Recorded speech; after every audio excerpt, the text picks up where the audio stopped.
Welcome back to a wonderful episode of this podcast. Of edited in later. Edited in later. This wonderful, glorious podcast. We are discussing Yiddishkeit, Judaism in the most basic form and the most Kabbalistic spiritual energy. It is a crossover of both, which means that it is going to be, as best as possible, a deep dive in both directions. Yes. And we'll see. We'll see what we can pull off. Okay. This week, we are going to be a companion podcast to the Parashat, the Torah section, the portion called Sh'lach. Number 4 in book number 4. Number 4 in book 4. That's awesome. It is a very heavy week. This is the week. Can I guess? Yeah. Sh'lach is when we send the spies into Israel and they really mess it up. And they get punished to wander for 40 years, having a plant named after them. Correct. That's the one. Correct. But your point is interesting. You make the point clearly that the Jews were not supposed to wander the desert for 40 years, and they weren't lost. Yeah, That is something which is not commonly known, or at least it depends who you are. Yeah. People think the 40 years was either a mistake or it was on purpose. God wanted them to It be was in the desert essentially 40 supposed to years. be a few weeks march, right? They had been in the desert already. I think we've covered this already. Yeah, that they were in for 5 weeks. They were leading in up to Har Sinai. for 7 weeks from Egypt all the way up to Mount Sinai. Mm-hmm. Received the Torah, stay at Mount Sinai for over a year, Mm-hmm. and then they began to travel towards Mount Sinai, towards Israel. They travel. This happened last week, where we spoke about how they traveled a week's journey in 3 days. That was the beginning of their complaints, and they began to complain about, and it led into a whole string of complaints. It just once the gasket blew, it was over. And this is also the first time that we see Moshe kind of coming to Hashem as frustrated as we've ever seen him up until this point. And he says, when we're talking about them asking for the meat, he says, will they ever be satiated? That was last week, yeah. Yeah, that was last week. Yeah. And that was kind of, they're at the very edge of Israel, and it's chaos. Mm-hmm. And refer back to last week's podcast for all the details there, because it was fascinating. Yeah. But now we're about to enter the land of Israel. The plan is that they're going to go into the land. They're going to wage war, and they're going to go into the land of Israel. Now, this is a very fascinating topic, or I should say week, because it covers a few different angles where it's interesting. Number one is, first of all, the basic conversation of this Torah portion is not well known to many people. And to people who do know the basic outline of the story, the coloring in the details is not well known. Mm-hmm. And for those who know the details, they forget that at the end of the Torah portion, there's actually 2 other Torah portions Mm-hmm. that are 2 other sections that are included here. One which is the stick gatherer, Mm-hmm. and the other one which is tzitzis. Stick gatherer. Stick gatherer, which is an episode we're going to cover. Say more about that, please. Tzitzis is the strings, the fringes that Jewish men wear on the corner of their garments. And when there's a Kabbalistic meaning behind that, different philosophies. Actually, one thing that many people, and when I say many people, a lot of times I just mean myself at different stages in life. So many people don't know that tzitzis is actually quoted twice in the Torah. It's spoken about twice in the Torah. And we read those both in the Shema Shema portion. We read one of them in Shema. Vayomer Hashem el Moshe, and God spoke to Moshe saying, Mm-hmm. I'm blanking. Yeah, דבר אל בני ישראל ואמרת להם ועשו להם ציצית. Make for yourself, nice, well done. It's raw. You should make for yourself fringes on your 4-quarter garment. And we'll get into it when we get there at the end of this thing.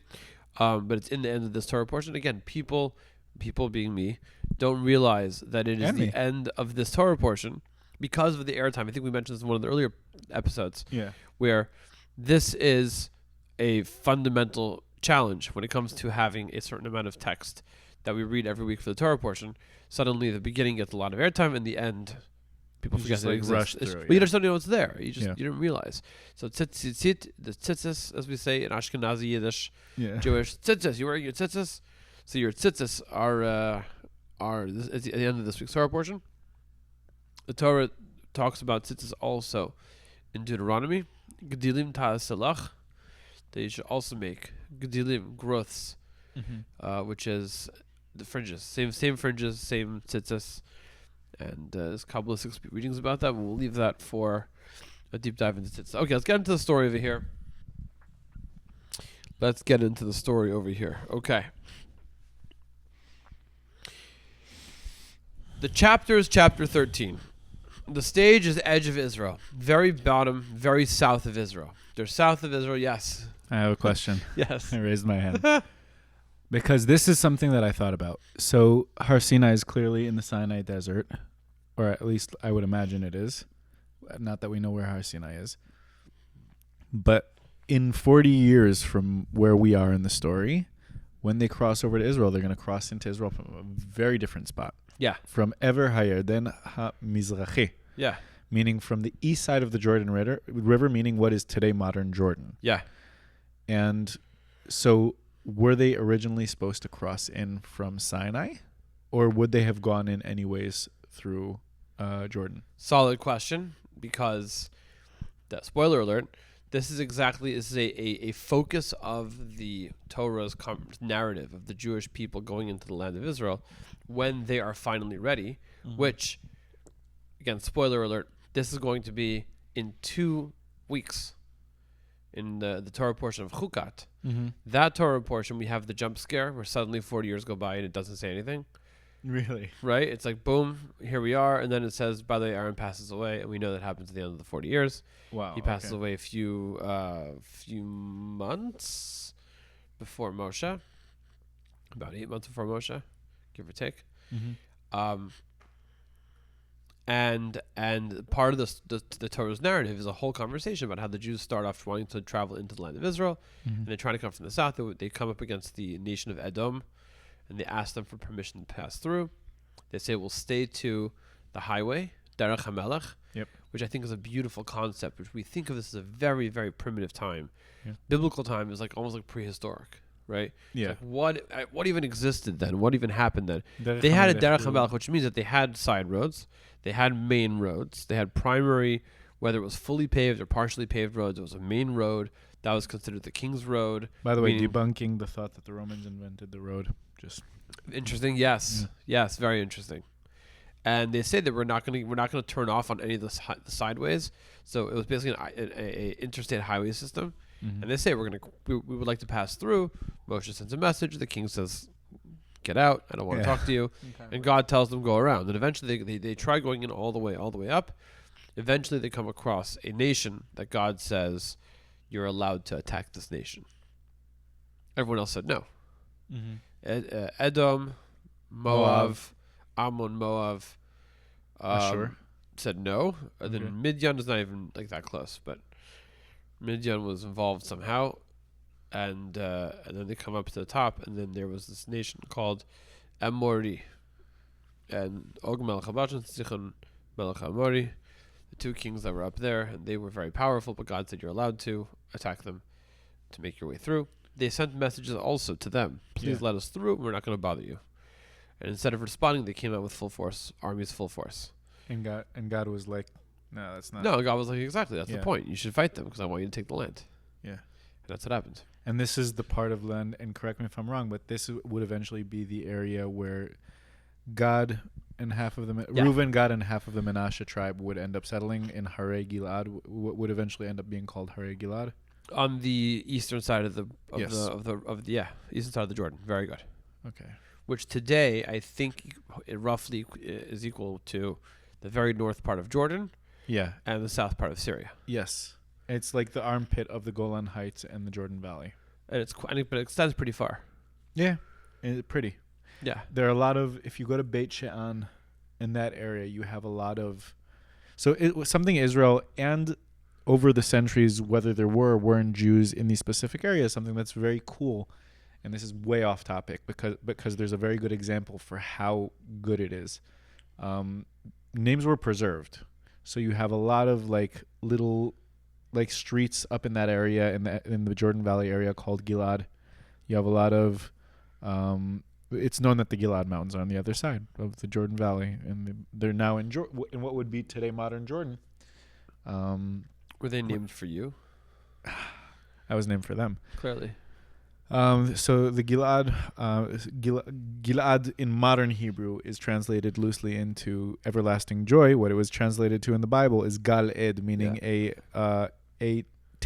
physical testament that would be a witness to all. So like a Gal to the agreement, the pact between Reuven, Gad, and half of Menashe towards Not the original. What's the original? The original pact is the pact between Lavan and Yaakov. That's the Galed, the first Galed. Galed, yeah. Yigal Sa'adusa is the Aramaic way of saying it. Is a mountain of... it's interesting that in Kabbalah, when they talk about Lag BaOmer, they say Lag BaOmer is Galed. Lag is Gal. Okay. And it's a pile of stones that is a symbol of a pact. Demarcation between the external and the internal. Okay. I didn't but in the Torah, do they, when Lavan and Jacob make a pact, do they call it a Galed? Yeah. Yeah. Okay. It is interesting. And it's not respected. No. Well, it's not respected. No, generally it is. Generally it is respected. Much later on, there's one individual, which we will meet in our journeys, who encounters this pile of rock. Okay. And there's a little bit of a story there. It's a medrash, but medrash is real. It's real. Yeah, it's our text. That's very interesting. So I thought it was the first time that it was mentioned, but Hare Gilad is very much like right across. Gila and Gilad are very similar, but Galed is the original, I guess. Yeah. And it could be that there wasn't. It could be it's not the same thing. The way I learned about this name preservation thing, and anyone listening, I hope you guys check me on this, and it's very, very cool. There's a conspiracy theory in Israel about Kever Rachel being the wrong Kever Rachel. Okay. And there's a reason for that. Okay. There's a fun piece of trivia. So Rachel mevaka al banea. So we're talking about Rachel, the mother of Joseph and Benjamin, crying for her sons on their way to exile.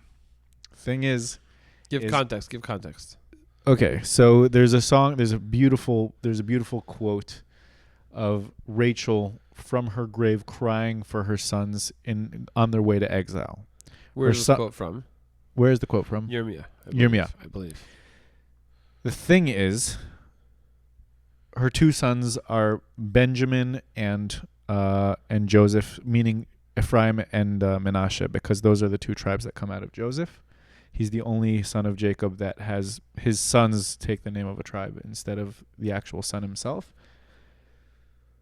Those three tribes live north of Jerusalem.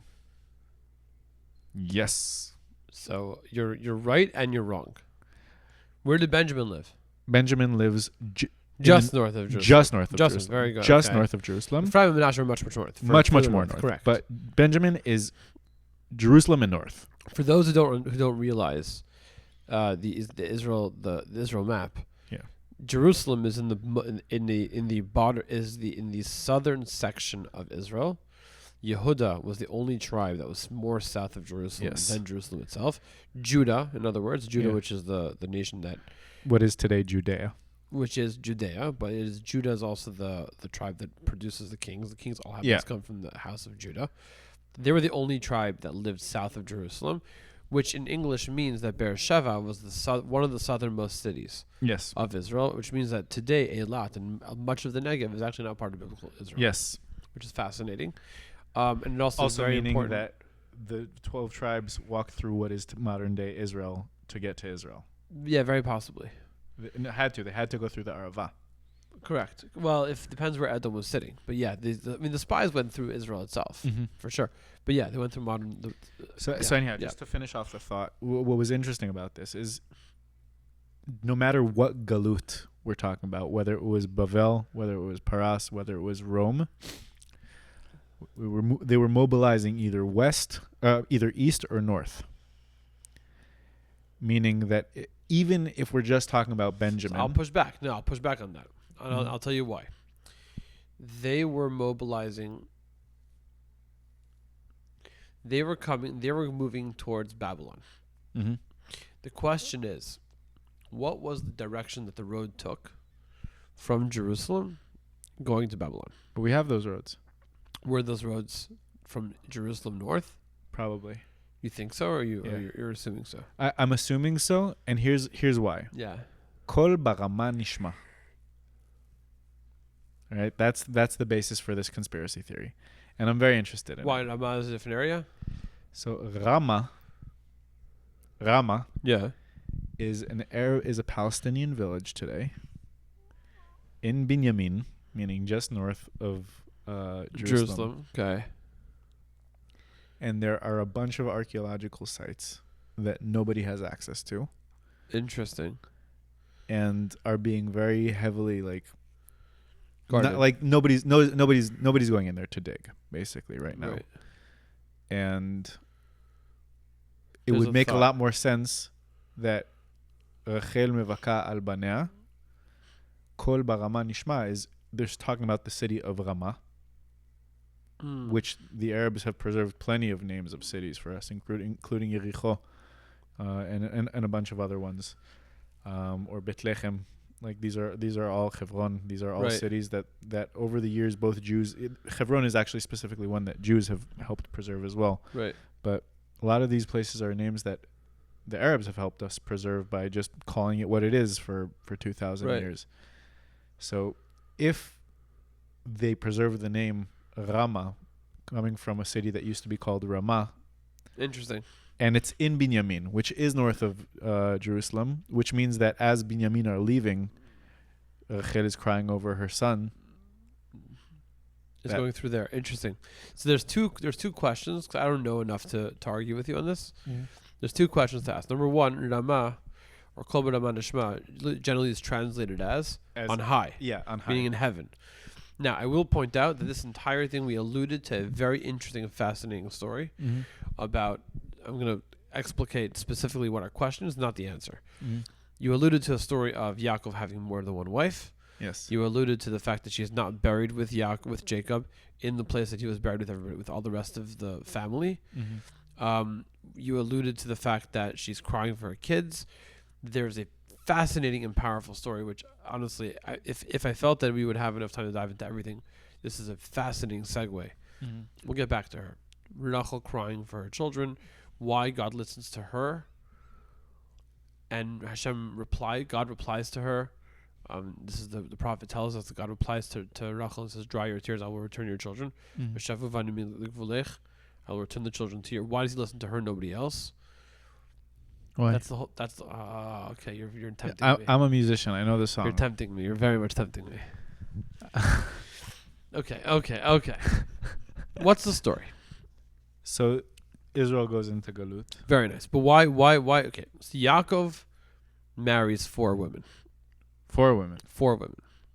Two So sisters and they're slaves. and their servants, which were technically daughters from a different wife.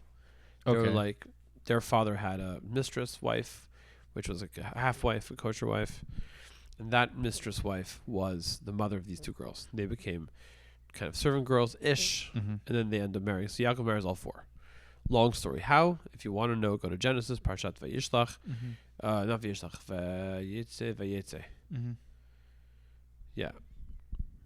And you'll have all the information there. Okay. Yaakov is coming back into Israel, and he arrives in Beit Lechem. In Beit Lechem, or near Beit Lechem, is where Rachel passes away. She dies in the middle of childbirth while giving birth to Binyamin. After she passes away, Yaakov decides to bury her on the side of the road and not take her to Hebron, which is where the family's ancestral burial ground was, And where his grandfather and grandmother were buried, Abraham and Sarah, where his father had not yet been buried, and his mother also not yet been buried, but they had plots. Yitzchak and Rivka were there. Oh, they going were to go still there. alive at the time? They were still alive at the time. And I believe Rivka was still alive. Either right before or right after. I don't remember offhand. She's either right before or right after she passes away, while Yaakov's traveling in. Rachel passes away, Rachel, and Yaakov buries her On the side of the road. Later on, when Yaakov is dying in Egypt, which we're referencing different parts of the story, which you either you know or you don't know. And again, if you don't know, fine, stick with us on the podcast. We'll see you in about In Bereshit. in a bunch of months. Yaakov, it speaks to his son and says, I want you to take me back to Israel when I die to bury me there. Mm-hmm. And he says, essentially, I know that I didn't do that for your mother. I buried her on the side of the road. There's a reason why I did that. It's so that she'll be available to pray for her kids later on in the future. Later on in the future, so we're skipping now forward, past the Jews entering the land of Israel, past the fast forward segment of the movie, past the Jews coming into Israel, past them being in Israel. They build the first, they have kings. They build the first temple, past King David, past King Solomon, all the way up to the destruction of the first temple. At that point, the Jewish people are being taken on their way out towards exile. And they cry. They see their captives are taking them in shackles. And Yirmiyah, is the one who says this. He sees them. They see her tomb. And they beg their captors, let us go pray. And they go and they throw themselves on her grave. And they weep and they say, Mama Rachel, Mother Rachel, pray to God. Pray to God that we shouldn't die. Pray to God that we're being taken as captives away from our homeland. We're being taken as captives. We've been killed. We've been destroyed. We've been murdered. Pray for us. Yirmiyah says what happens. Rachel goes to God. And Rachel says, God, what's going on with my kids? Now, before this, Abraham, Isaac, Jacob had all tried to intercede. But to each of them, God tells them, look, they sinned. Yeah, they messed up. They messed up. I've been trying to warn them for many years through my prophets, and now it's time to they need a little punishment. Rachel comes to God. And she says, God, what's going on? You have to intercede for my children. And God says, what do you mean? They worshipped other idols. So Rachel says, you tell me. Who knows jealousy? Who knows what jealousy feels like? Me. This goes back to how she ended up being a second wife to Jacob instead of his only wife. When Jacob first comes to Lavan, to his future father-in-law, he arrives in the city. He goes to him, and this guy was known to be a disgusting swindler. He was a trickster, scammed everybody. Nobody wanted to do business with him because he was just he was a cheat. Yep. Yaakov comes to me and says, I'm gonna work for 7 years as a shepherd, and then I want that's gonna be my work to be able to. It's reverse dowry. It's the opposite of a dowry. I'm gonna work to earn the right to marry your daughter. Which daughter? Rachel, your younger daughter. As plain as. Don't find me a different Rachel from the street. Yeah. Don't switch the name of the older girl to Rachel and then let me marry her. And don't have another younger daughter. And don't have another younger daughter. This is the only girl, this specific girl. He also knew that there was going to be some trickery going on. So he gives Rachel multiple signs to show that she should be able to signal to him who she is. Mm-hmm. Turns out, the day before the wedding, Lavan decides to switch. He swaps out Rachel for Leah. Leah becomes the bride. Yeah. Rachel knows about this, obviously, because she is not being prepared for the wedding. Her sister is. She had the opportunity to make a choice. 3 things. 1, let's say she could have gone to Yaakov directly. But in theory, presumably, there's no communication already. She could have sent a message to Yaakov through a servant or something. Yeah. She also could have just let life play out. Yaakov's going to go to the wedding, the wedding canopy. But the she wedding tells chamber. her the signs, right? She gives her the signs. She makes the choice. She doesn't want her sister to be embarrassed. She is not going to embarrass her sister. She's going to allow the fiasco to go through, and then at that point, everything's it'll happen. They'll consummate the marriage, and tomorrow she'll see what happens. And for all she knows, she'll not marry Yaakov. She doesn't realize that the idea of marrying 2 sisters is so strange and antithetical to what usually goes down. Yeah. That she basically was giving up on the love of her life. And she goes and she Little gives. did she know. Little did she know. I mean, her life was not easy after that, forever. I feel like everything surrounding Yaakov's life was just miserable. Yeah, no. We'll deal with that when we get to his season of life. It's complicated. I don't know. I agree with you, but also like he had seasons of life that are like people who survived the Holocaust and then they have great times in America. They live like 30 years, very wealthy, very successful. Mm-hmm. And you're like, but did they have a good life? Did those 3 years that destroyed everything for them, does it change the flavor of the entire life? And sometimes you say yes, sometimes you say no. I don't know. It's complicated. So Yaakov wakes up in the morning, and there's a whole thing. They turn off they put out all the lights. They veil the bride. One of the reasons why we veil the bride. They veil the bride. They put out all the lights, and Yaakov's told we do things in the dark here. This is our tradition here, and a whole thing. And then Leah knows the signs. She knows what to tell Yaakov. It sounds like their voices may have been similar. There's other ideas of how they were able to pull it off. There's other midrashim that are very interesting and strange, that are beautiful. The next morning, Yaakov wakes up, and the sun's out, and it's Leah. It's not Rachel. Mm-hmm. He's very upset. He goes to Lavan. He doesn't divorce Leah, which is fascinating. He marries Rachel instead. Rachel now comes back to God. Now we're coming back full circle. Rachel comes to God and says, you are telling me that the Jews are worshiping idols, and you're a jealous God, and therefore you're going to show them what's right. You're going to punish them to teach them the truth. Who knows jealousy? I do. You're going to tell me that the compassion of a human woman is deeper than the compassion of a God? Is that what you're telling me? And he takes it.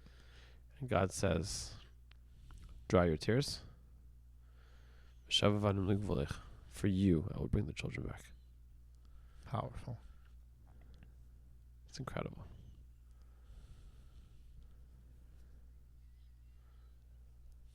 Our matriarchs are very, very, very powerful. Oh, everything like these stories. We're gonna get into it. It's an amazing. And if you want to see the song that Gilad is referring to, Yaakov Shweki has a song called Mame Rachel. That's the name of the song, and it's in English. He does the rendition. It goes back and forth between Hebrew and English. Where there's I'm sure there's more than one. Yeah. There was one that we used to sing, and like when I was in youth group. I don't remember it. I'm definitely not going to sing it now. Yeah. But yeah. But that's what it is. So anyways, back to our Sh'lach.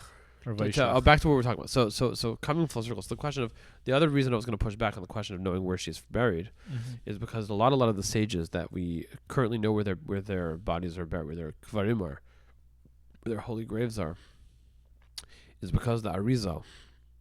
The Arizal was Rabbi Yitzchak Luria, incredible sage. I believe it was the 1500s when he lived. I think my dates might be a little bit off.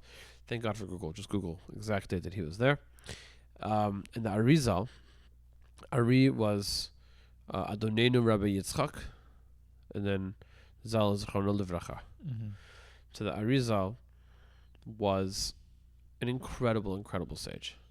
He taught us a whole new layer of Kabbalah and Kabbalistic insight. He was only a teacher for 2 years. Really? Yeah. Okay. At a time when living in Tzfat, it was in Tzfat. This is when Tzfat becomes known as a Kabbalistic city. There were Moshe Cordovero, the Ramak lived then. The Alshich lived in Tzfat at the time. The Arizal lived in Tzfat at the time. Chaim Vital, which is Arizal's main primary student, the one who wrote down all of his teachings, was living in Tzfat at the time. I believe there's a few more great people who lived in Tzfat at that time. It was a very, very Kabbalistic city. Till today, it's crazy Kabbalistic. Very, very. The energy is powerful. And the Arizal, one of the things that Arizal did in his tenure is he went around and found different grave sites through spiritual intuition and through spiritual understanding, and went and marked off different graves and says, okay, this is who this sage is. Sages that we know later on we found in other archaeological records, and some of them we have from the Gemara. This one was buried near Tveria. This one was buried near here, near there. So the Arizal went around and marked off. This is where this is buried. This is where that is buried. For and example, he's the one who marked off Kever Rachel? I don't know. That's my question. I don't know. I would assume, my assumption is that if he was active in Israel at the time, and she was in the wrong location was chosen for her kever, my assumption is he would have done something. But this is a Mendy Lever type assumption, which is not grounded in truth necessarily.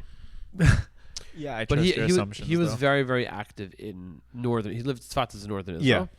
So he was very active in northern Israel. For example, if you go to the burial site of the Rambam, which is in Tveria, it's a beautiful thing. To the left, I didn't know the Rambam was buried in Israel. yeah, he's in Tveria. I didn't know that.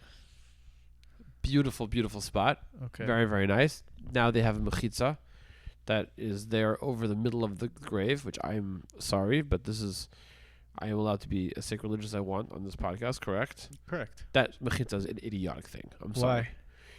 Because it's something which was added. I remember visiting the Rambam's kever When there was no. when there was no mechitza, which means I am not an old man, last I checked. Definitely. Which means that mechitza is less than 20 years old. Now, with all due respect to all the busy people, I don't know if something that was added in the last 20 years Is that necessary? is necessary. Okay. And think about it. Jews visited Kvarim for thousands of years. Yeah. Did they ever put a mechitza up by any cemetery, I wouldn't say cemetery is not the right word, Well, by what about any the holy place? Well, what about the kotel?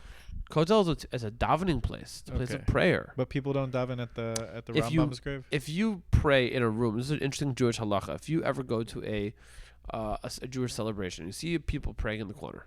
They have a minyan. They have people gathered together doing. They don't put a mechitza up in the corner, right? They're not like hustling like tablecloths and That's true. barriers. Why not? A place that requires a mechitza is a place that is established for prayer. Okay. A place that you pray. Now, when they're praying at the Rambam's grave, at the kever, which is it's the word kever isn't. It's called kever Rambam, which is it's more holy than that. Yeah. When you're praying at the Rambam's grave, so mechitza, we're kind of to clarify, mechitza is a divider between men and women during a prayer service that allows for focus and allows for intimacy with God. Yeah. It allows for men to be intimate with God in their way that they pray, and women to be intimate with God in the way that they pray. It's a deep spiritual energy, and it allows the energies to be aligned, separate but together, so to speak. Yeah. And it is the hallmark of a traditional synagogue, has a mechitza down the middle. You don't need it necessarily for, you definitely don't need it for when people are sitting together and talking. Yeah. Torah classes generally don't have mechitza, things like that. In some religious communities, when it's a very religious community, it's large Torah classes. It's strange to have things mixed together. We don't always think that it is very positive for large groups of men and women to just bolel, to live that's the word, to hang out and spend time together. In a mixed setting, it isn't always highly suggested, but that's within every community kind of establishes their guidelines to what they consider to be beyond the pale of what's kosher. A mechitza is required for prayer. Okay. So now the kever Rambam, even if you are praying to God, it's not a communal prayer. Yeah. Unless you're having a minyan. Well, a lot of times you have a minyan in the area nearby. There's a synagogue. There's like a room off of it, etc. Yeah. Anyways, rant over. That's my thought.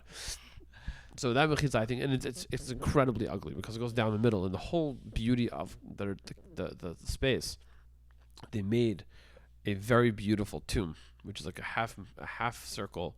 It sits on the ground. It's this beautiful piece, and you can see they've re-added and repainted on top of it. But this is the style and the shape of it is incredibly old. I don't know exactly how old, but it's very old. Yeah, Rambam we're talking like 600, 700 Rambam years? is about 850 years ago.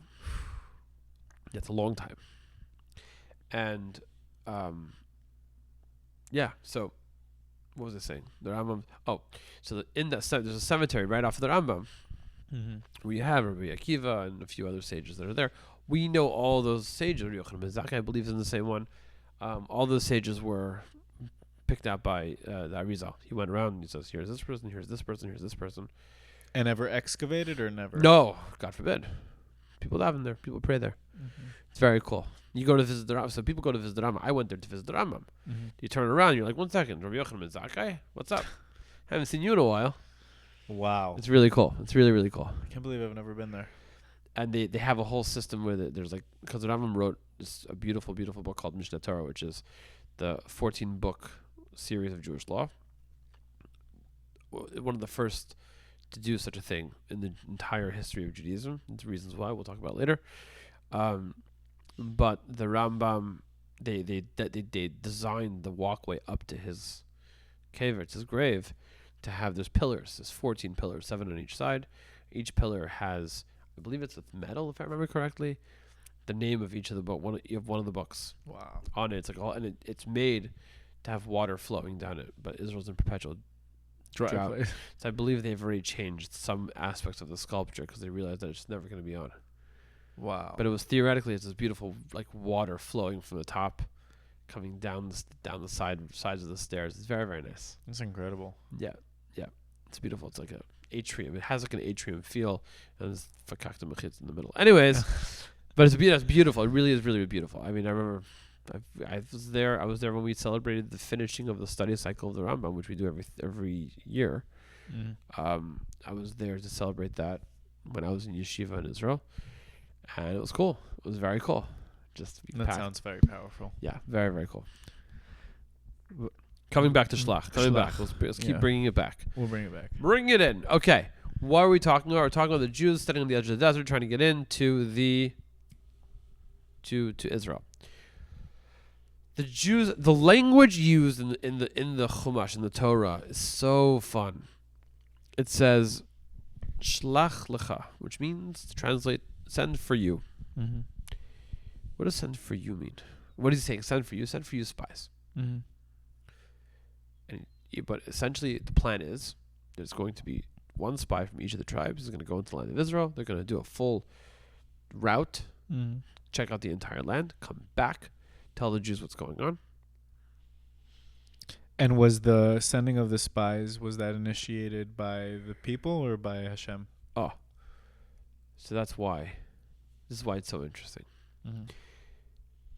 We're going to have to go through this both first on a very surface level, and afterwards begin to understand what is going on as far as motivations are concerned. Mm-hmm. Okay? So first of all, God tells Moshe, send for yourself. What happened was that the people came to Moshe and they said, we're going into the land of Israel. We want to send spies to do reconnaissance. Moshe goes back to God and says, what do you think? And God says, you can if you want. I'm not telling you what to do. If that's not a red flag, I don't know what's a red flag. Yeah, it's again, like I keep on bringing it back to this, but like if you ask your girlfriend, like, hey, can I go out with the guys? And she's like, you do whatever you want. Don't go. Don't go. Just don't go. Just don't go. Spend the night in. So it's interesting because, like I said, this is a question, because then the question becomes, Moshe goes ahead and does it. Yeah. Right? Moses was our greatest sage and our smartest and our deepest prophet. Why does he go ahead with this? I think because he's already not feeling the heat and the pressure of the people, but because maybe he understands that things kind of have to run their course with them learning versus Hashem, and he can't be the educator. Maybe is that it? It's not off base. We're gonna have to tweak that understanding a little bit. You're right. Okay. That is kind of, remember, Moshe. You're thinking to yourself, oh, Moshe must have been old and tired at this point. You know, he was a great sage. He still had 40 years to live. He had 40 years left. 40 years of some of the greatest and some of the craziest episodes of Moshe's. I don't know if the word is career. It's a bad word. Life. But his life, the greatest episodes, the greatest things that he accomplishes, including a 40-day speech before the end of his passing, that all happens in 40 years from that point. Okay. So Moshe is strong and vigorous and full of life and fully aware of what's going on and fully on top of the situation. And he says, yes, we're going to send on our own volition 12 spies into the land of Israel. And the Torah lists off who they were, so you know exactly what not to call our kids. And except for 2. Well, 2 of them, well, we'll get there 1 second. And they go to the thing, and Moshe calls them together, and he says, go from the south, go up into the Jerusalem area, goes up the mountain, basically.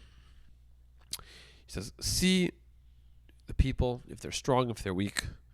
See if there's a lot or a little. Military, right? Figure out if they live in fortified cities or in open cities. Interestingly, if they're in fortified cities, it means that they're actually weaker. Scared. Yeah. Yeah, they're weaker. Scared. If they're in open I cities, remember it means they're learning that stronger. too. Yeah, it's this base. Yeah, this is it. Yeah. And then he says also, by the way, what's the land? Is it like fat? Is it thin? Is it juicy? Is it weak? Is it does it have trees or not? And it says, if you can, kidnap some fruit and bring it back for us. Some fruit. Yeah. We should see what we're dealing with. Moshe says that. Yeah. Okay. So bring us some fruit. And they go there. Okay, so then they go up to Israel, into the land. They go and they spend 40 days traveling through the land of Israel, which I believe that part of the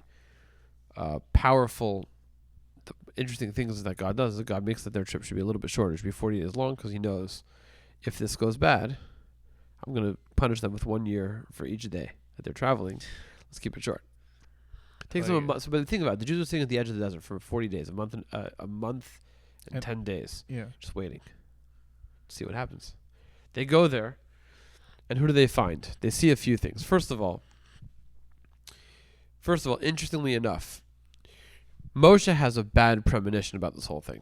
Premonition meaning? Meaning he suspects it's going to go bad. Mm-hmm. He still allows it to happen. He gives Yehoshua the name Yehoshua. He cemented as being his name. Instead of Yosha. Instead of Hosea, he adds a yud. I thought he added a hey. He added a yud. Okay. Hosea bin Nun becomes Yehoshua. Okay. It says Hashem should save you. Rashi points out. Rashi has a commentary on the Torah. He points out that Yehoshua, you should be saved. Like Yeshua. Yeah. Salvation. And they go into Israel, and they find their giants, physical, actual giants. Which, by the way, there's a very interesting concept, which I've spoken to many a random stranger has asked me, what do you think about the Nephilims? So yeah, there were Nephilims. But are these the Nephilim? These are the grandchildren of the Nephilims. Okay. I actually looked this up right before we sat down. Nephilim, fallen angels. So Nephilim means the fallen angels, and I looked this up to see if Rashi quotes it, because generally speaking, there's two levels. We spoke about this in one of the earlier things, where you have multi-layer understanding of the Torah. You have the simple understanding, the hints, the depth, and the Kabbalistic. Pardes. The Pardes. The garden of Torah, so to speak, the orchard of Torah. Mm.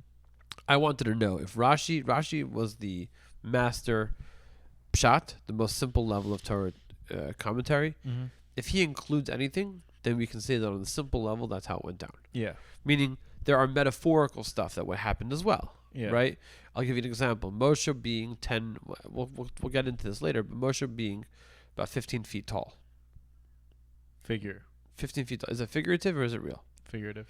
So, I mean, it makes sense to go with figurative. It could have been it was real. We don't know exactly. It makes sense to say because 15 feet is 10 amot. It makes sense that Moshe, being the most complete human, and that he was the greatest prophet, the greatest sage, would have metaphorically all 10 of his internal spiritual faculties were to their max, and that would be a person who is 10 amot tall. Yeah. Doesn't mean they're actually tall. They say that the I've asked people about the Lubavitcher Rebbe, right? No one ever commented to me how tall he was, right? And if you ask people, they're like, it's like a weird question, because who cares? Yeah. It's like, what do you? That was big. That was tall.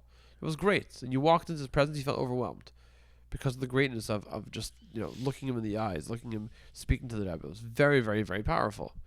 Physically, what's a physical box? Yeah. Right? What does that mean? Tall, short, doesn't make a difference. Do you see anything? So Moshe being 10 amot tall is a thing. And does Rashi say he was 10 amot tall? I don't remember. We're going to get there.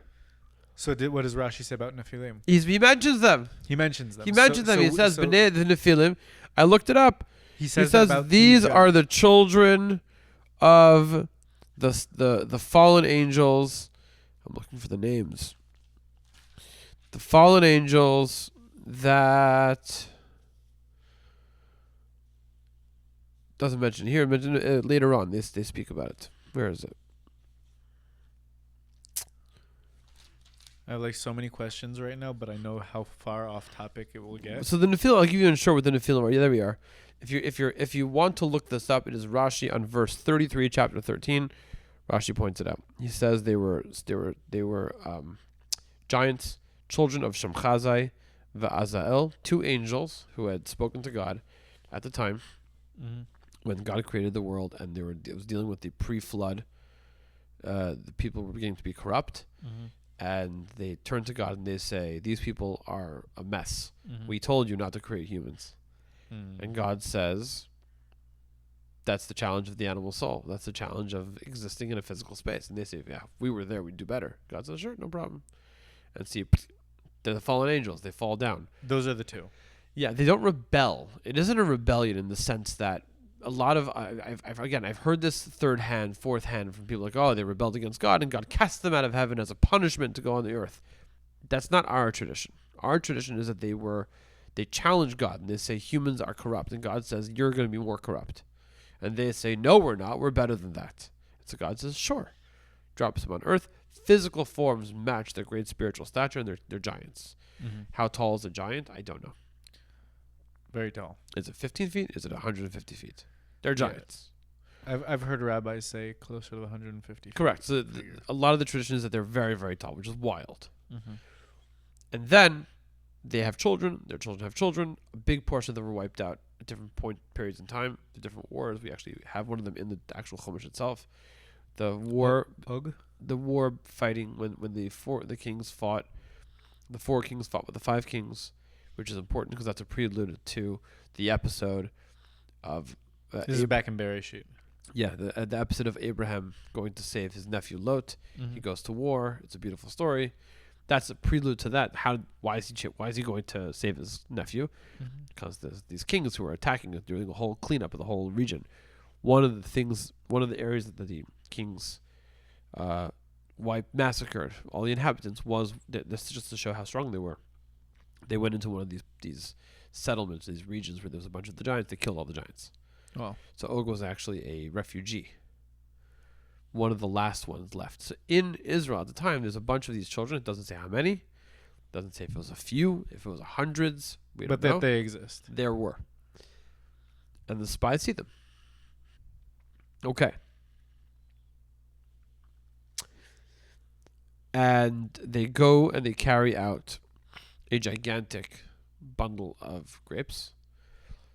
And gigantic meaning the grapes were gigantic. The grapes themselves were gigantic. The bundle of grapes was so big that it required 8 people to carry it. Wow. The Gemara goes into a diagrammic conversation as to how they laid out the sticks to be able to carry this. Was it where everyone stood to carry the weight of this thing? It was huge. And then one of them takes a pomegranate, and one of them takes a fig. Right? In the Chumash it says, in the Torah it says, they took the bundle of grapes and they carried it out on 2 double poles. It doesn't say clusters of grapes, because you could think they just took a whole vine. This is the Chumash. The Chumash says they cut out a branch of a single cluster of grapes, and they took it out on 2 double poles. So the question is, what is 2 double poles? The Gemara says it's 8 people had to carry it. That's how they set it up with the whole. Incredible. 4 poles and 2 on each side, etc. Okay. And then they took from the pomegranates and from the figs. The Gemara tells us, which is the oral tradition, tells us that it was 1 pomegranate and 1 fig. They were gigantic. They were like huge. Yeah. Okay. Did they pick the largest ones they could possibly find? They went to the farmers' contest. It doesn't seem like that. No. Now, what's interesting is their incentive to do this was already negative. Yeah, they wanted to scare people. They wanted to scare the people. They said, look, if the people are large and the food is large, this is a radioactive land. It's Chernobyl size. Yeah. And what if we're going to go there? We're all going to become deformed. It will kill us. In fact, they one of the experience thing interesting, which is every area that they went, remember this is 12 people, 12 male adults showing up dressed not exactly in the exact neighborhood garb, wandering through. It was slightly suspicious. Would they not be endangered? Remember that later on when there's other spies, Yeah. there are 2 other episodes with spies, and in both of those episodes, They're hiding. yeah, Very much hiding. and there's only 2 in each one. There's only 2, Yeah. and we'll get there in the course of our readings. Here, there's 12. Every area that they went, the leaders of that area died, and so the whole city was busy with funerals and Interesting. yeah. So they come back and they tell the Jewish people, amongst the many things that they tell the Jewish people, is they're telling them, this is Eretz, and it's a key line, it's going to be important for later, Eretz ochelet yoshveahi. It's a land that eats its people. Which, by the way, if you're up to date with modern politics, very much so, is like the people who are like living in Israel and fed up with Israel will say, Medina ochelet yoshvea. So it's quoted from here. Yep. So they come back. Kalev and Yehoshua, who are the 2 spies who already are leaning in a different direction than the rest of the spies, they haven't conversed exactly. They don't know necessarily what everyone else is going to say. But they know what the narrative The is. intuition's already being. They can feel that there's a continental drift between them. Kalev and Yehoshua refuse to carry any fruit. They understand what it's going to be used for. They don't want to be part of it. They arrive back to the desert, and they go to Moshe and Aaron. They do a report, a public report. This is not a private report to Moshe in his tent. This is a public report to Moshe, to Aaron, the Jewish people. And they show them the fruit, and they tell them, we went to the land that you sent us. It is a very delicious land. It is land filled with milk and honey. And here, see its fruit. The people are incredibly difficult. They're so strong. We went there. I love this line. We saw the giants there.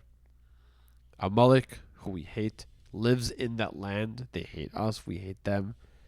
We're going to go. They're going to want to butcher us. Is this after Amalek already tries to attack? Yeah. once? That happened already 2 years Shmuel. before. So they're trying to touch all the nerves Yeah. of the people to scare them. To say, this is the land. Look at this fruit. Yeah. Giants live there. Amalek lives there. And immediately, Kalev stands up and shuts them up. And he says, let us go up and take the land. Let us go up and take the land. We can take it. And they respond to him and say, no, we cannot. We cannot take the land. They're too strong for us. We're going to die if we try. And the people begin to cry. And they lose their minds. And they're weeping and they're crying that there's giants, the children of the Nephilim are there, and this is going to be crazy. And we were like grasshoppers in our eyes. This is wild. The people cry, the people weep. And they basically cry all night. This night is the night of Tisha B'Av later on. It is already the 9th of Av. And historically, this is the first episode, which is a bad, bad, bad night for the Jewish people. Yeah. And from then on, throughout history, it became a night of bad luck. Yeah. Or a night of bad Both temples. Buja. Yeah. Both temples were destroyed then. The Spanish Inquisition happened on Tisha B'Av. The World War I started on Tisha B'Av. Whoa. And in my opinion, World War I and World War II is the same war. I can see that. Right, because really World War II is a cleanup of World War I. It's a leftovers. It happened to be a small break. Mm-hmm. So if you want to be pragmatic and real, the Holocaust, and all the events that directly led up to the Holocaust started on Tisha B'Av as well. I can very well see what you mean by World War II just being the extension of World War I. I mean, that's how he got into power, etc. So the whole thing is very, very intense. All that happens in Tisha B'Av. Tisha B'Av is the worst day in our Jewish history. We fast on Tisha B'Av, and I find that the Tisha B'Av fast and the Yom Kippur fast are the same length. They're both 25 hours. Mm-hmm. Yom Kippur fast is incredibly edifying and uplifting. Yes. And Tisha B'Av is incredibly grinding and terrible. It's the same type of fast. I suffer every Tisha B'Av. I hate every minute of it. Yep. It is a hard fast. It is a headache fast. It is difficult. That alongside it is Yom not Kippur. inspiring. It is not. There's prayers to be said that are They're boring. They're long. Not they're boring. They're hard to say because their Yep. words are strange, and it's just a terrible, terrible grind every year. I hate it. I remember when we moved to Israel. Tisha B'Av happens, and my dad puts all of us in the car, and we drive. Wow. And where do we drive? The Kotel. Herodion. Herodion is one of Herod's palaces. Herod, one of the last Roman kings, Jewish Roman kings in Israel, who tried to see himself as a good Jew, good Roman, etc. But when the temple is destroyed, Herod is long dead, and a lot of his temples, including I think Masada was also one of his temples, all. Basically, what happens is when the second temple is being destroyed, some of the refugee Jews from Jerusalem run out into the Judean desert and find themselves at Herodion, staring at the flames on Temple Mount. Wow. And you go there and you see complete darkness. Everyone's with a headlamp reading Mishlei. Echa. Reading yeah. Echa. Incredible. Wow. And since then, it's probably one of the Jewish, don't want to call it a holiday, but Jewish commemoration dates that I keep to the T. Like, I fast. Really? I do the whole thing, and really? It's so strange. I think it's one of the most important days ever. Interesting. I hate it. Is that Yom HaKaddish HaKlali? Yeah. Yeah. I keep it. That's wild. Yeah. That's wild. I read Echa. I'll try to make a minyan at least once during. Yeah. It's so miserable. Okay, so how do we get into this? The Jewish people are arriving at the spies are crying on this night. Oh, that's how we got into it, because the spies are crying on the night. Yeah. They're weeping and crying on the night of Tisha B'Av, and the next morning they wake up, and what does God say? Oh, and they tell each other, let's go back to Egypt maybe. Let's stay in the desert. Like we have to stay. Our children are going to die. They're going to be destroyed in Israel. Yeshua and Kalev are fighting against us. God can take us out. We're able to do it. Mm-hmm. He can take us into the land of Israel. Don't worry. We're going to be able to eat them like bread. Like, they're full on, like, this is God. God has done miracles. God has done miracles for us. And then, again, we're going to close out the story, and then we're going to come back and talk about motives and thought processes. Mm-hmm. So then, and the people are so upset at Yeshua and Kalev for even suggesting that they're able to go into the land of Israel. They're about to stone them. Suddenly the glory of Hashem is revealed. The Shekhinah, the glory of Hashem is revealed.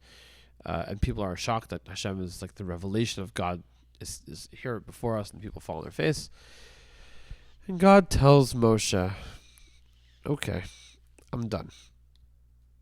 God tells Moshe. Yeah, I'm done. I'm going to destroy these people, and I am going to make you a great people. I'm going to make your family great. And that's it. We're done. And Moshe pulls a fast one on God. He says a few interesting things. He says, first of all, you can't kill them, because the argument that he made before, which is that the Egyptians are going to say that God took him out of Egypt and only up to a certain point he has power, and then he doesn't have power anymore. What are you doing? This is Moshe's favorite argument. He also invokes the 13 principles of God's mercy, which Hashem had revealed himself last time the Jews screwed up, about a year and a half before. Mm-hmm. And Hashem reveals to him this secret language, secret power, that if you invoke this, Hashem, Kol Rachum V'Chanun, Erech, Apayim, Rav Chesed, we sing it on Yom Kippur like 50 million times. Yeah. And we also say it every day in Tachanun. We Yeah. try to invoke God's mercy. It's called the 13 midot of God's mercy. 13 powers of God's mercy. Moshe invokes them, and he says straight up. He says the power of the koach of God's name, and he says the power of God's name should be strong, like strengthened, like you told me. Hashem, Erech Apayim, Rav Chesed V'Yemes. He says the whole thing.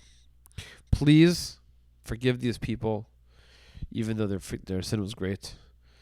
And you've carried them from Egypt until here. Language that we use, this language that Moshe is asking is what we use in the Torah, in the Yom Kippur and Rosh Hashanah services. Slachna la'avon ha'amazeh. Please forgive the sin of this people. And then Hashem says, because he invoked it, Salachti k'dvarecha. This chapter 14, verse exactly 19. How we read it. Chapter 14, verse 19 and verse 20 is what we read at the first prayer of Yom Kippur. We start off like a hard start. Yeah. We beg you for forgiveness, and Hashem says, yes, I forgive you. Now let's have a conversation. Yeah. Very, very, very beautiful. Very powerful. Yes. Like here in our shul, when we do it, that's the part of the prayer that comes before the rabbi's sermon. Before we even get into the singing, we say, there's the Kol Nidre, and immediately after Kol Nidre is V'yom Hashem Slachti K'dvarecha. I have forgiven you. But Hashem says, with that, I am going to give them what they ask for. Yep. They're going to die in the desert. They asked to stay in the desert. They will stay in the desert. And their children that thought that they are worried that their children are going to die in Israel, they're the ones who are going to grow up. They're the ones who are going to go into the land of Israel.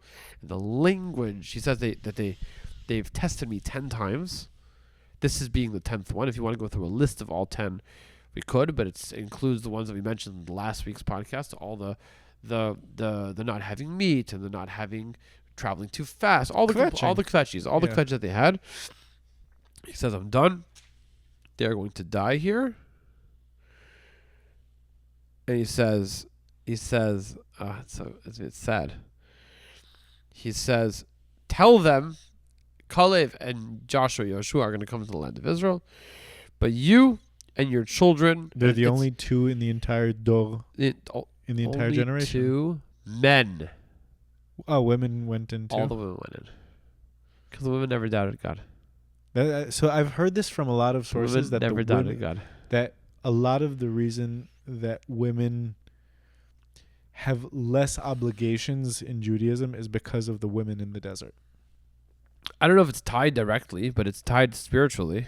But meaning the reason why the reason why the women in general don't have as many obligations, women don't need as much of a physical manifestation of their connection to God, because they're much more spiritually connected and aligned, and much more in general they're aligned with. They're holistic, very intuitive, very powerful, and therefore they don't need physical manifestation of their belief in God. They are doing everything, and everything they do is shows their connection to God and is their spiritual practice. I've heard a lot of Divrei Torah talking about the fact that the generation of the women in the desert was an incredibly righteous and powerful generation. B'zchut nashim tzidkaniyot nigalo avotinu. Which basically means exactly. I forgot the last part of the phrase. We're going to go out of Galut as well. Wow. The merit of the righteous women, we were saved from Egypt. Miriam leads them in song, etc. And in their merit, we're going to go out of Egypt ourselves.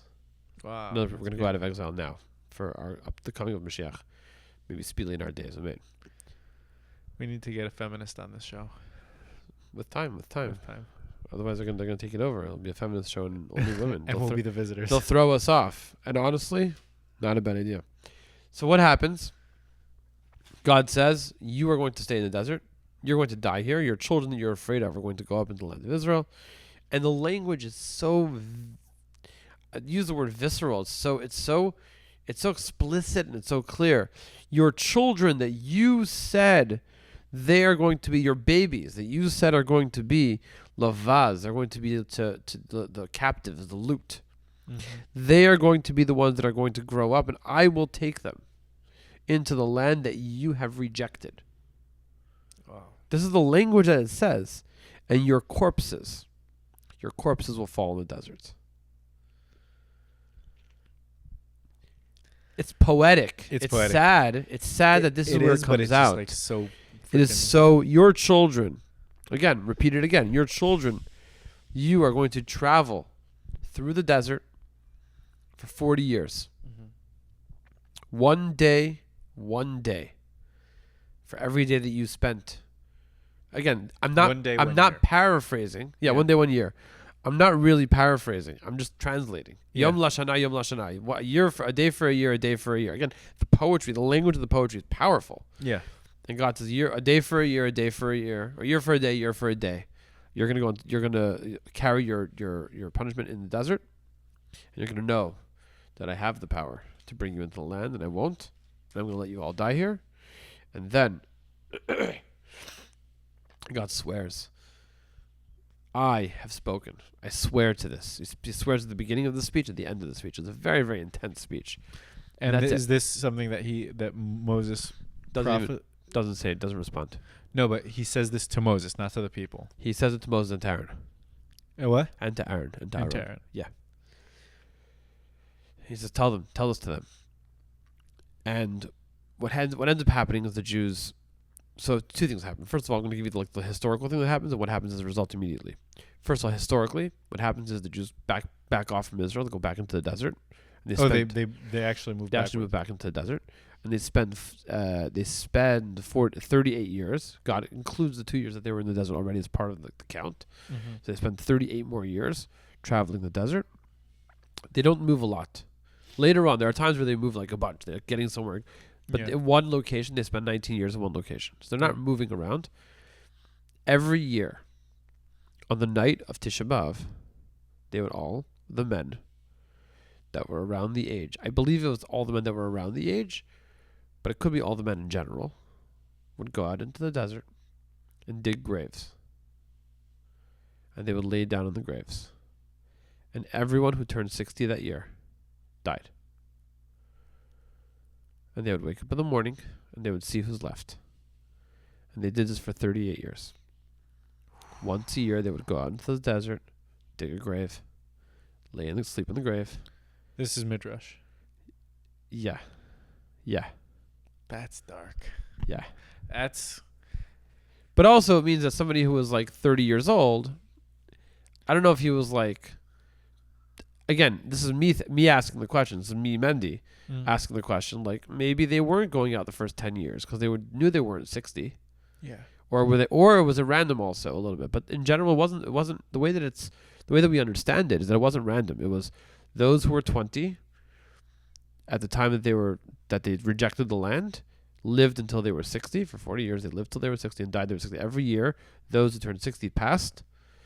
And then the next generation, and then every year they just continue to do this over and over and over and over. That's crazy. The last year, how do they know that why is the 15th of Av such a great special holiday? 15th of Av being the middle of the month, so it's lunar. We have a lunar calendar. It's like in modern Israel, it's what would be considered the Valentine's Day. That's the second time. That's the second episode that happened on that day. The first. That episode I know. I don't know what the first. We'll leave that for next time we get into that. Okay. The first episode that happened the 15th of Av is that in the final year that they were in the desert. It seems like they kind of lost track. Exactly. Maybe they didn't know that God was going to include the first 2 years, or maybe they lost track. And in the 38th year, or the 40th year, I should say, which they thought was the 38th year, they go out into the desert and they all lay down and they wake up in the morning and everyone's alive. And so on the 15th? On the 9th. On the 9th. On the 9th. So why is the 15th such a big... So they think to themselves, we made a mistake on the day. It's never happened before. Wait a week. For 38 years, we've never done it. So the next night, they go back to sleep in the graves. On the 10th. They do it on the 11th. They do it on the 12th. They do it on the 13th. They do it on the 14th. And on the 15th, they look up and they say, it's clearly a full moon. We did not miss the 9th of Av. Mm-hmm. This year, there was no decree. We must be done. That's pretty. Isn't that wild? Wives must have been thrilled. That they're all alive. It's it. Yeah, all coming home. Yeah.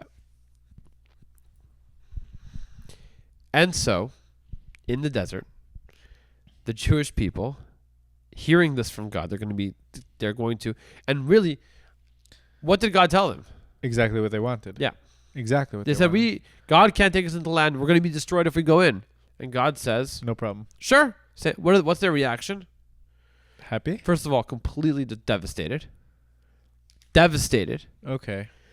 And to the point that the Jewish that some of the people attack Israel. They muster up a ragtag militia, and they want to go and attack it. They want to go into Israel. We're going to lead a charge, and we're going to go take the land right now. And Moshe says, "What's the point?" He's not on your side. He said, "No, that's it. We're not gonna get in. Yeah. It's over. And Moshe's probably as bummed out as anyone else. Yeah, I mean he's probably furious.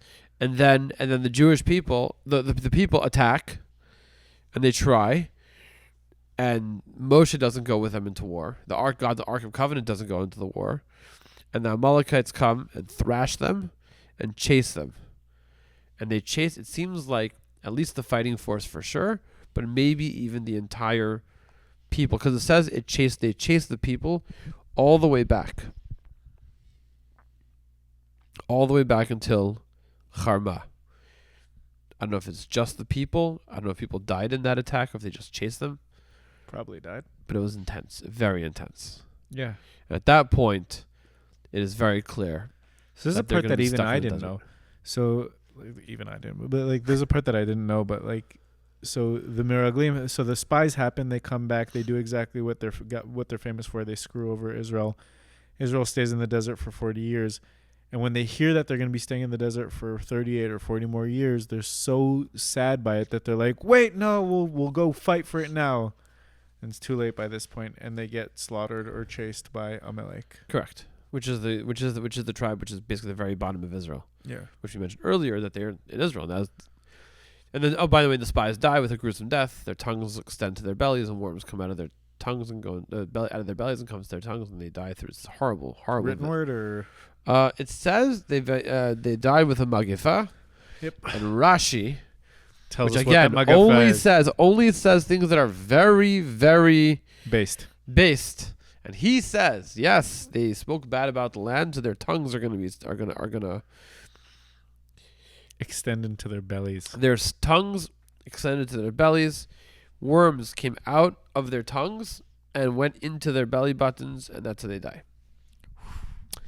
Yep. Delicious. Okay. What's interesting about this, I find fascinating. So first of all, now we can go into motives a little bit. Mm-hmm. Okay. Now, because that closes out the story. And then the rest of the Torah portion continues with some more laws. Yeah. And then two fascinating stories. Or two fascinating episodes. But we really have to get into the spy thing. It's a very complicated thing. So first of all, the Alter Rebbe, the first Chabad Rebbe, Risher Zalman of Liadi, makes the first fascinating comment. That is, he says, what changed between when God told when the spies come back and tell them, the spies come back and tell them God has no power. He's not going to be able to do this. He's not going to be able to go into Israel.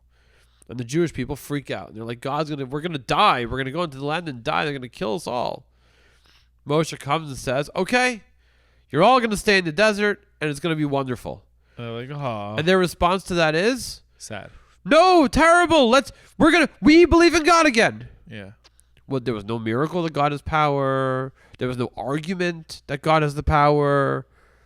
All that happens between Kalev and Yoshua were trying to argue that before.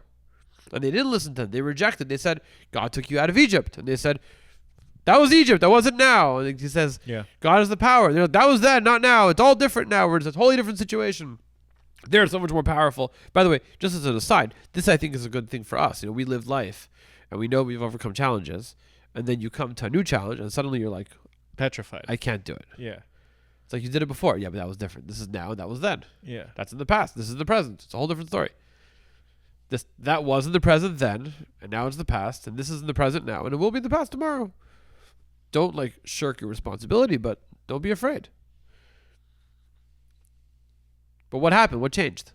The Jewish people reject the logical arguments of Kalev and of Joshua. And then when God says, staying, you got what you wished for, suddenly they freak out. So the Alter Rebbe points out that this actually is one of the ways that you can see the way the Yetzer Hara, the evil inclination, functions. Now, sometimes you just need to give it a kick. In other words, the Jews believed in God. They had fundamental faith in God. Mm-hmm. It was covered over by their fear, by the evil inclination, by the spies saying their thing, and it inspired the evil inclinations of the Jewish people to really overcome their true essence. And the way to reveal that was simply to give them a kick in the pants. And the minute that they were kicked in the pants, they were shaken back into reality. We believe in God. We know God has the power. We know God has everything. Yeah. And so they're like, We're idiots. What were we thinking? It was to the point, to the theme of how does someone do a sin? It's a shtut. It's a folly. It's a folly. And the way that you deal with a folly, not usually, it's you give somebody a hard shaking. Yeah. It isn't always a logical thing. It's a grab their shoulders and shake them till the crazy goes out of their eyes. Yep. And so that's, I don't know if you did that in the army with people, but sometimes I'm sure if people come out of crazy situations in battle, you have to bring them back into reality. It doesn't always, you're not sitting and doing talk therapy. So yes and no. I do have two stories about that. One was when I got back to Israel when the war broke out, when we were in Gaza, and a commander comes up to me and my commander, who was studying at the time before the war broke out, which when he came back into the army. He's studying social service. So he's a social worker. So immediately, a commander comes up to us and says, "Hey, I have this soldier who's showing clear signs of Helem Krav, of shell shock. PTSD is what happens later. Yeah. And this kid's unresponsive." It was just it's funny because it was just so we're asking him, what did you do? He's like, I talked to him. I tried to give him responsibility. I tried to bring him back down. It's okay. And after that, what do you do? He's like, well, I smacked him. The kid's unresponsive. And it was just well, okay, probably shouldn't have done that. That being said, I have a friend who went to train. Israel has military agreements with a bunch of different countries. And one of the things they do is they send commanders from the Israeli army sometimes after they're out of the army, obviously, to help train foreign countries' militaries. My friend did it in Uganda. Okay. And he said that when he got there, the Ugandan commanders, they're there as instructors. They're not commanders. They're instructors. The Ugandan commanders said that they discipline through physical. Really? Okay. And my friend was like, "You sure?" And basically, as an instructor, your main thing is technical success, meaning you learn how to put a bullet from here in there, right? And you try not to kill your friends while you're doing it, right? Meaning safety is the most important thing. The second thing is professionalism. And there are certain rules, especially when you're doing drills, about where you point your gun, where you don't point your gun. And he said that he was very self-righteous. He's like, I'm not gonna smack any guys. And then the same guy does the same mistake and he pulls him back, and it's not a language problem. They speak English. It's you're not going to do that again. No, I'm not going to do that. And he does it again. And he does it again. And he does it again. Until one time one of the other instructors comes up and sees that he's not, gives him a big slap on the back of the back, says, "Don't do that again." Never did it again. And it wasn't a slap it didn't paralyze him or anything. It was hard. But it was hard enough to make a difference, and he felt it. Huh. Not hard enough to knock him off his feet. Right. That was it. Really? Because he was doing a shtut. Strange. That's so funny. It's so weird to think so about foreign. it. And it's such a even saying it, and it happened to a friend of mine, God forbid. And it happened, this was a friend of mine. It's not even something that happened to me in life. I'm still uncomfortable telling that story. Right. Because it's such an uncomfortable story to tell. Right. Interesting. Very interesting. And I can't agree or disagree with it. It happened. It happened. Right. No, it's I think it's interesting. I think what's interesting about it also is that it's we could argue that it's a more primitive, but I've seen this when people get trained in physical things. A lot of times it's not physical. People don't do physical correction, but they'll use physical. They'll manipulate you. You see people doing exercises, yoga or whatever, these stretches and things like that. They'll push your leg or they'll push your arm, definitely, specifically because the physical correction, it helps a lot sometimes. Mm-hmm. And it helps. Not everything has to be in the brain. It has not everything is always in the head. Sometimes it has to be a little bit of a just here. This is where your leg is supposed to be, not here. 100%. This is how you hold a gun, not like this. And this is how you do. Even when you're teaching knife skills. We do with our kids a lot of times. They're holding the knife, and it's here, just hold it here. Let me show you. You move their hand. Let me grab your hand, yeah. You move their hand to where it should be, and the angle of the hand, because the muscle memory is the key. It's not the same thing as what we're talking about as far as like shell shocking somebody. No, But that it's was similar. that was a But yeah. that was a bad example, but like it was a good example of a bad example. Yeah. But even like when we were in shooting ranges when we were in the army, it's like if your heels were up because you want to be flat. So Okay. if you're laying down Right. and you want you want the inside of your feet flat against the ground. If your heel is So up, you're flat, your right? commander's going to kick your heels, or he's going to throw a rock at you, or he's going to stand on your heels. He's going to have both feet on both your heels so that they're flat on the ground. It's not going to happen again. Right. It's very very remindful. Yeah. So what we were talking about is that the Yetzer Hara, or the behemic nefesh, the animalistic soul that we have, it's just basically acting foolish. And it just and this is a great example of that, where like the second they were slapped out of it, it's like you got what you asked for.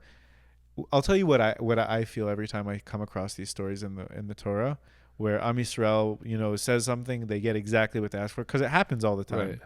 And then they're like, no, it reminds me of times like where my dad would want to do something with me and my sister, and we'd be like, no, and he's like, fine, we're not doing it, and we'd be like, no, but we want it. Like, Right. it's like we wouldn't have been happy had we did it. We definitely weren't happy now that we weren't doing it. We know that we let our father down. We know that yeah. Very similar. Just kvetchy. Very kvetchy. But what's interesting here, I think the key beauty of the story is that it reminds us that not everything is an argument. Not everything is an intellectual conversation. Not everything is let me prove to you how we know Which this theirs is was true. clearly not. Well, their argument was, again, we have to talk about motives still. We haven't yet gotten into the motives thing. But from a very basic perspective, meaning the very surface level of what's going on over here, is they are afraid that God's power has run out or is not strong enough, and they basically say, please don't make us do the suicide run. And God says, no problem. And then they're like slapped out of their stupidity, and they're like, no, we think you can. Like, there was no argument, there was no convincing, there was no logical redress. It was entirely 100% just a smack in the face, and that was enough for them to be like, well, obviously God has the power. And again, all the arguments that they made prior to that hadn't convinced them suddenly now were making sense.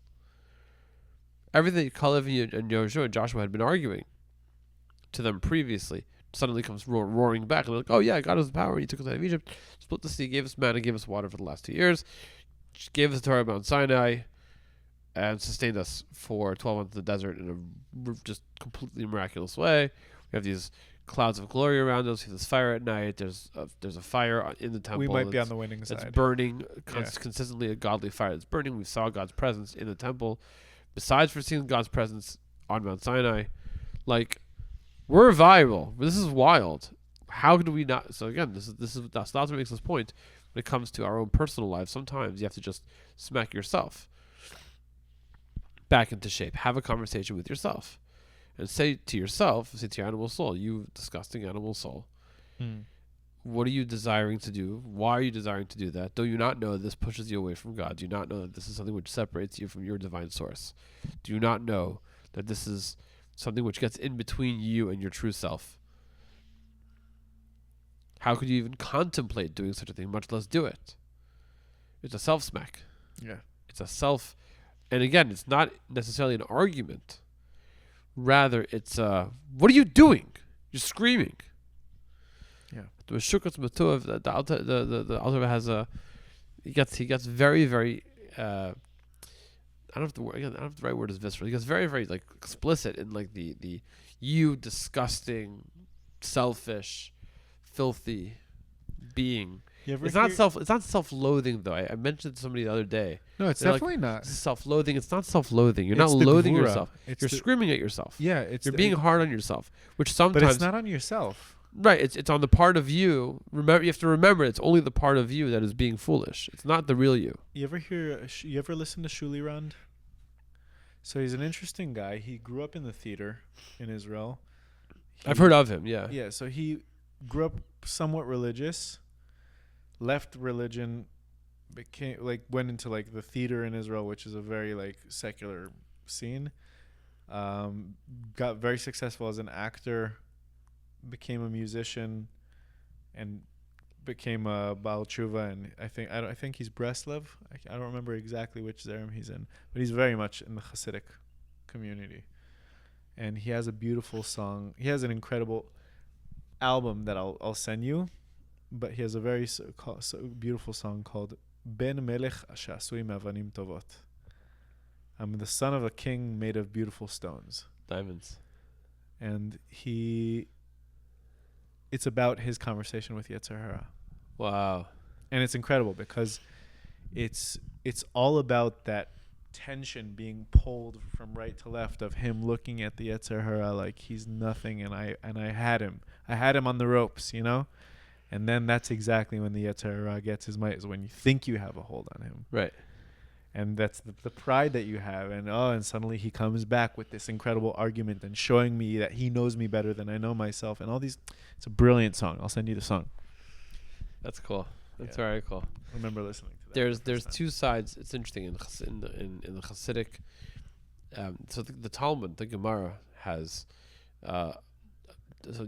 has metaphors for the Yetzer Hara. Mm-hmm. In general, Yiddishkeit has a lot of different metaphors. One of the things that's powerful is understanding how to take apart a metaphor and understand the metaphor. It's poetry, essentially. Poetry is beautiful. I thought that I was a genius when I discovered that the best way to describe what a mashal in Chassidut is, what a parable in Chassidut is, and to help how you understand the reading of Tanakh, not the Torah, but the prophets, or reading, the best way to describe it is that it's like poetry. The poetry, by definition, no word means what it means. If it does, it's not good poetry. Right? Good poetry is where every word means at least three things. Yeah. The best poems are the ones that don't have one meaning. And when you go back to the author and you say, what did you mean? He or she says, good question. Yep. Very much agreed. So the poetry of the Yetzer Hara, the evil inclination, the Talmud says that for when a person dies, they are shown the evil inclination, and they're shown this like vision of it. For a tzaddik, for a righteous person, it's shown to them as a mountain, and they look at it and they see to themselves, wow, I was able to conquer such a great mountain, and they feel very satisfied and proud of that. And for a wicked person who was unable to control it, it's shown to them as a molehill, as a small little bump. So you couldn't control yourself. That's all it is, nothing. In Chassidus, it talks about, there's two phrases. One is it's really a quote from King Solomon, Melech Zakenu Chassil. He's an old, foolish king, but sometimes the foolishness is because he fooled you. So who's the real fool? He's smart enough to fool you. The other metaphor that is brought in Chassidus is that there are times where the Yetzer Hara, the evil inclination, comes to you dressed in a beautiful Hasidic kapata, a coat, Shabbos clothing, dressed with a long white beard, big beautiful smile, and a big fur Hasidic hat from like Meah She'arim or something. And that's how he shows up, and he has this beautiful conversation with you. And really, the whole thing is to divert you from the purpose, for the true purpose. Be very careful. He shows up in both directions, both ways. Okay. Why okay? Because we have to think about the motives of the spies. So the motive of the spies. What were they? Why were they? What were they thinking? The argument of Joshua, the argument of Kalev, were 100% correct. Which is what? That God is powerful and He can do whatever. We just went over their argument, right? They were right. The spies are freaking out about this whole thing. What were they so up in the arms about? So why they want to stay in the desert? Because in the desert it's easy. They have mun every day. They have the guidance. They have there are recurring events that will potentially end once they get divided into their nachalot, and they'll have to start being normal people again. Yeah? Normal people meaning what? Meaning they're going to have to fend for themselves, get their own food, Moshe's gonna no longer, like, Moshe's days are gonna end eventually, and therefore, like, nobody can replace Moshe. Meaning that, as far as they're concerned, it's gonna, like, in a lot of ways, it's a step down. Like, they're eating holy food that can taste whatever they want it to taste, and it falls from the sky every morning. They don't even have to have a fridge. Like, there's no fridge, just like fresh food every day, and like the cloud that leads them and the fire that leads them and all these things. It's like, well, someone who's living in Hare Gilad is no longer gonna have that when they settle down. Sucks. And from a spiritual perspective, That means they're going to be further from Hashem. Correct. And they took that to say, what if we can just live our entire lives, influence the world to be a better world through a utopian nation. Wait, and that's not how it works. That lives in a desert, that is in communion with God, in a spiritual, powerful way. So they did have good intentions. Yeah. Very cool. It's interesting. It is interesting because that's not how they're depicted. No.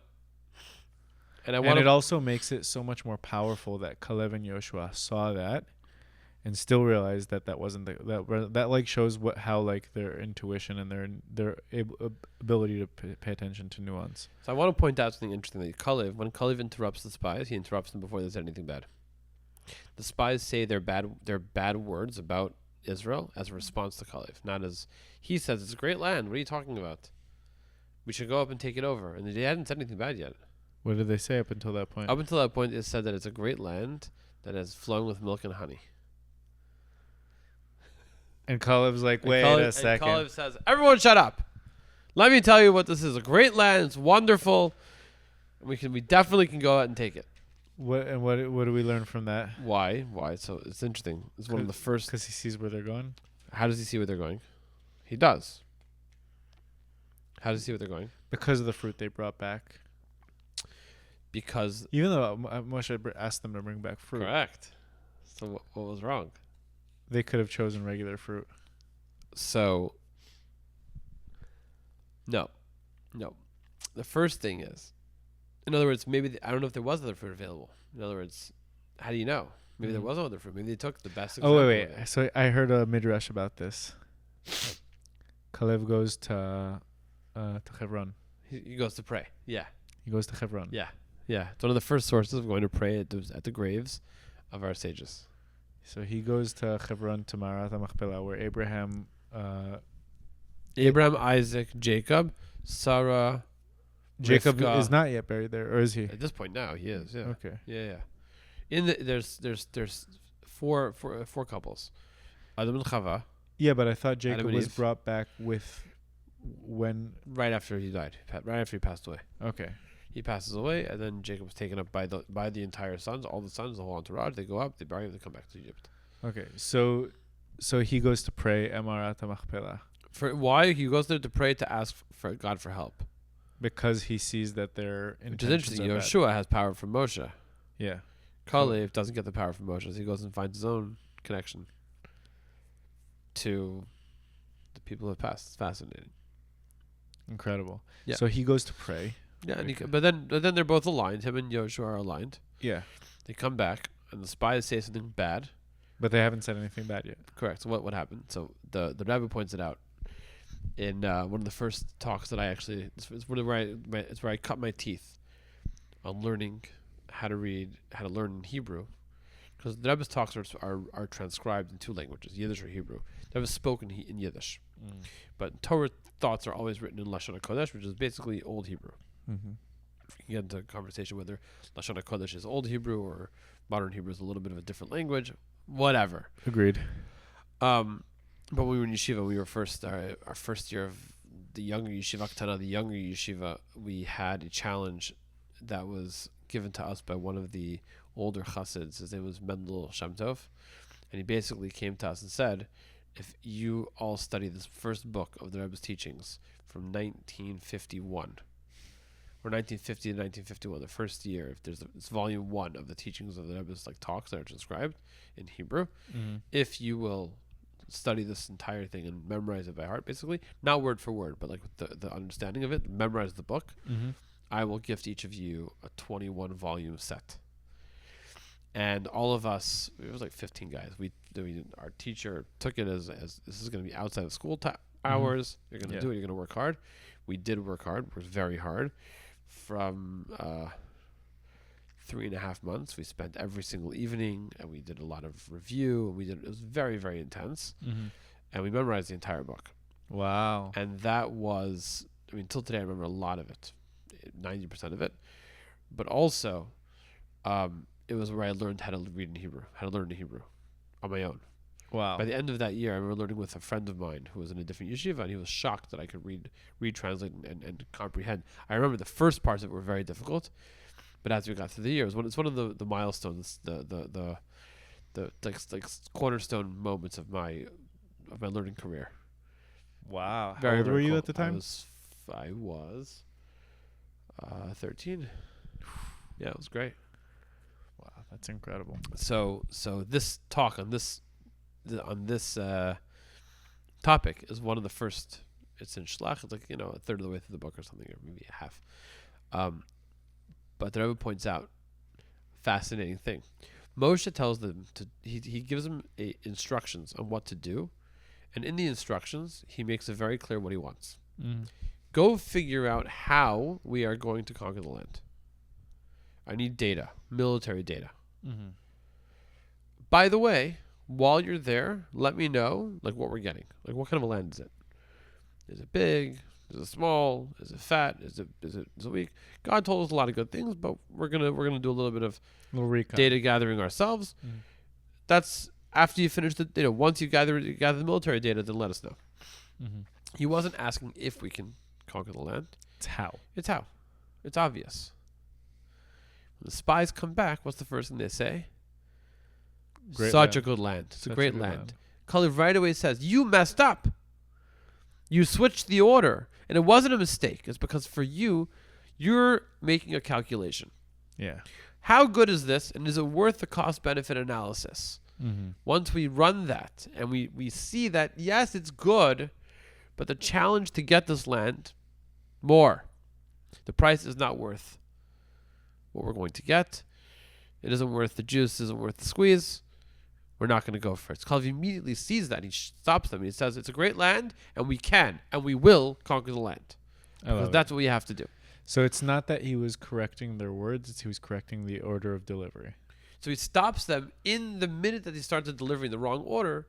Because he sees where they're going. Because he understands where they're going. And the way the Rebbe translates this in a pragmatic sense, he says, the Moshe gave them a shlichut. Moshe gave them a mission. You cannot deviate from the mission. Don't go into the mission and start making up your own interpretation of what the mission should be. Yeah. And what you wish the mission was. Which is where wouldn't it be nice that the mission could be X, Y, and Z? No. What is your mission? What is the purpose? We have been blessed with a very, very big, beautiful book called the Torah. And we have great sages, hundreds and hundreds of years with great sages, all the way down to the Rebbe with his teachings and giving us clearly what the mission of our generation is, what we have to do, how we should do it. And all this is incredibly powerful. If you start deviating from the mission, making up your own interpretations, your own things, you will get sidetracked and you will go the wrong direction. Kalev sees this. He says, you've swapped the order of the things because you've deviated from the mission. It became a question of, is it worthwhile for us to get this land? That never was a question. That was wrong. And he stops him immediately. It doesn't help. Yeah. But he tries. Oh, that's incredible. It's fascinating. It really is. And it also is like, I feel like people who haven't read that much of the Torah, they see it as this book with like vague passages. Like these are flat out conversations. Yeah. It's like, not, and it's humanized. It's very humanized. Very humanized. Yeah. It's very interesting. There's one more layer here with the spies. We're not done. This is why I would tell you this is a juicy squeeze. Yeah. Hell yeah. Or heck yeah. The spies. Now, the real question we have to get back to, which is the first question, which also sheds light on the spies themselves, in addition to the thing that you pointed out. Why did they send spies in the first place? Why did Moshe agree to go along with it? If God basically told him, well, if you want to, do whatever you want. Right. It's fine. So this is where we get into a complicated conversation. The conversation is, what is the marriage between Human initiative and godly energy. How do we fuse the two? The spies thought to themselves, and Moshe agreed with them on this question. God wants us to go into the land of Israel because God wants us to start to work the land. Mm-hmm. We should do the work on our own initiative. Which means Good. God's divine energy, God wants to put the energy into the world, and God wants that energy to go into the world. It should be done through the human. From the bottom up. That's the original. That is true across the board. In Okay. general, that is true. Okay. God wants it. God gave us a But Torah. is that what the spies were thinking? No, they had bad intentions. 1 second. No, 1 second. 1 second. So every bad intention has a spiritual good intention. Okay. And sometimes it manifests down here. The question that you could ask at the end of this, and I asked the question as well, is what were they consciously thinking? Yeah. Right? Were they thinking good? Were they thinking bad? Maybe they thought both. It's very possible. People are not simple. Right? For me, I'm very comfortable to say that they had both things in mind. On the one hand, they thought we can't really go into the land of Israel, but let me finish the thought. You'll see where this goes. Mm-hmm. So everything has to be done through a fusion of the paradox of the infinite and the finite, of course. Or in other words, God wants that the world should be refined through the people. Which is why when God takes them he has them in the desert for a while. And then he says, we're going to go into the land of Israel. Because what's the theme of going into the land of Israel? What's the idea? That they're going to be cut off from the manna. They're going to go into the land. Why is it so important to go into the land? Because the whole point is to elevate the physical world. That's the most important thing to do. Everything spiritual, everything meditative, everything powerful and holy and up in the air is beautiful. That is not the point. The point is that I want you to make physical things holy. So to make the physical world holy, you have to do that with mitzvahs that are physical. You have to have a land that you're going to plow, that you're going to get grain out of, and then you can give 10% of that to tzedakah, to truma and maaser and all the different commandments that God gives us to elevate, and challah, etc. And everything else that gets involved. You have to have a society that is built on, and it has to be from the humans doing it. So you cannot sit in the desert forever. You have to go into the land of Israel. And the spies didn't like that. That's why that's why they rebelled. They said, no, we want to stay in the desert. And God says, the response of God is, no, let me clarify for you what it means that we're going to make the world holy. It's not the utopian world. It's not this be spiritual in the yeshiva and hope for the best. It's go out into the world and work, right? Go have a job, have a field, have a society. Yeah. The spies understood the theme of this in some way. And they said to themselves, when we're going to war now, we need to act as if God doesn't exist.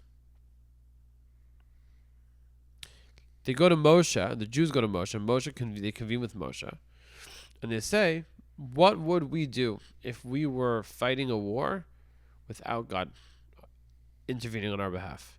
It's going to be completely natural. So they're like, we have to send spies. They go to God and say, should we send spies? And God says, if you want to. They're like, see, this is exactly it. It is time for our own initiative. And so they say, well, boil up some spies. And the truth is, they were right about that. They were right. They should have sent spies. They should send spies because they have to do it on their own initiative. Yeah. They go into the land of Israel. And they do a full-on investigation. And they get a little sidetracked by the fruit. And they're like, And also we forgot to mention this. They said they were we were grasshoppers in our eyes, and that's why we were grasshoppers in their eyes. We'll touch on that in a second. It's very fascinating. Separate. We'll close with the grasshopper thing. But the spies say we need to be pretending that God doesn't exist. We have to go into this on a natural scale. They come back and they say, naturally, it's impossible for us to conquer this land. If God's on our side, then we can do whatever we want. But the whole point of the exercise is that there's going to be a natural experience. Yeah. If it's going to be a natural experience, then we're screwed.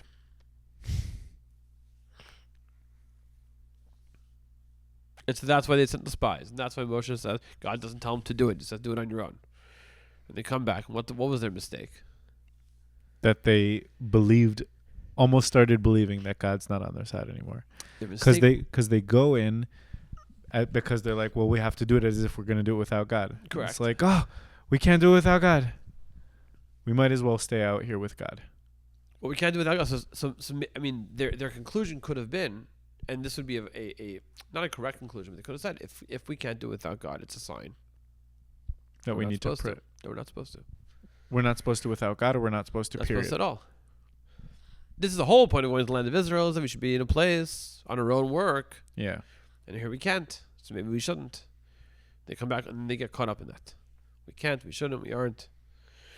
What's interesting, what's very, very interesting, is that they were wrong. What was their mistake? Well, first of all, we were supposed to go into the land of Israel. I think they were wrong about that. Right, but in other words, theoretically, in the theme of how God connects to the world, yeah, where were they wrong? They were wrong in the sense of like, and this I think is so I think that belief, and I've talked about this briefly. There's this show called House of David, and like the faith of David is depicted in such an incredible way, where it's just and it's like I even felt a little inspired by that show. Like thinking about the fact that my career and my shlichut to the world and my what I'm sent here to do is like there's going to be so much up and downs, but I found comfort in saying in telling myself it's like, but I know what I'm here for, and I know who put me here to do it, and therefore all these ups and downs can probably just go right by me because I'm getting there eventually, and when I'm supposed to get there, I'll get there. And I feel like that's like, it's, by the way, I think this is one of like the biggest emunot that I've had in a long time. This is something recent that I'm describing, but I think that that's what they were lacking. It's like they were feeling the ups and downs instead of understanding. It's like, but this guy who's done all these incredible things this Hashem who's been doing all these incredible things for us along the way, even if we have to on our own initiative, and our job is to be out there in the physical world and spreading light, we're the translators. He still is connected to us. Still is connected to us. That's where they made the mistake. We are going to be the ones who are going to bring the transition from the godly to the physical. Mm-hmm. It's going to be done through us. Yeah. And if that's the case, we're the adapter. We are exactly. We're the transition people. Mm-hmm. And if that's the case, God will do miracles. Mm-hmm. Miracles that will be funneled through us. Meaning there are miracles and there are miracles. And the whole purpose of a miracle in the world is that hopefully you can get to a world where there is no need for miracles, or there are miracles that are within nature, that are embedded in nature. God, this is essentially what their mistake was, that God's saying, I want you to do the work on your own, but understand that doing your work on your own is channeling my power. Yeah. And so I will be there to help you miraculously, but not miraculously in the sense that I will do everything for you. You will start and I will continue. You will begin and I will finish. And that was their mistake. Okay. And therefore, they come back with this terrible thing, and God says, oh, so then you didn't get the whole point. The whole point is that we're going to be infusing. In other words, to say it in a different way, make it maybe simpler to understand. It isn't that God says there are mitzvot that are holy, and then there are physical actions that you do. And that the Jewish people in the desert, they were holy, and when they go into Israel, they're not going to be physical. And that's it. God says you have to take your meditative spiritual prayers out into the world with you. You don't pray in the morning and have your time for reset, and then now you're recharged, you go back into the world, and it's just physical world, and it's just there to distract you, and you do what you have to do, you run back in, you recharge again, and you run back out. It's like Shabbat isn't just there to be a recharge from the week. It's a day that you elevate the whole week. The whole week gets elevated through Shabbat. It says on Shabbat, all the work that you did in the first 6 days of the week, gets all the sparks that you've elevated, you've touched, aren't fully elevated until Shabbat. In Shabbat, they get beam me up, Scotty. I never thought about that. That's very interesting, because I always felt in periods where I'm more observant of Shabbat, I always feel like the next week, like I'm charging my batteries. It's both. So no, but the thing is, it's like it's the capstone of the previous week as well. But yeah. And I think it may be like, especially because we consider it the seventh day. It's not the first. It's not like charging your batteries so that the next week. It's both. But yes. Yeah, but like that's a really cool way to look at it because it is Shvi. Yeah. Meaning it's more associated with the previous 6 than the next 7. I've convinced myself psychologically that on Shabbat, meaning this happens to me.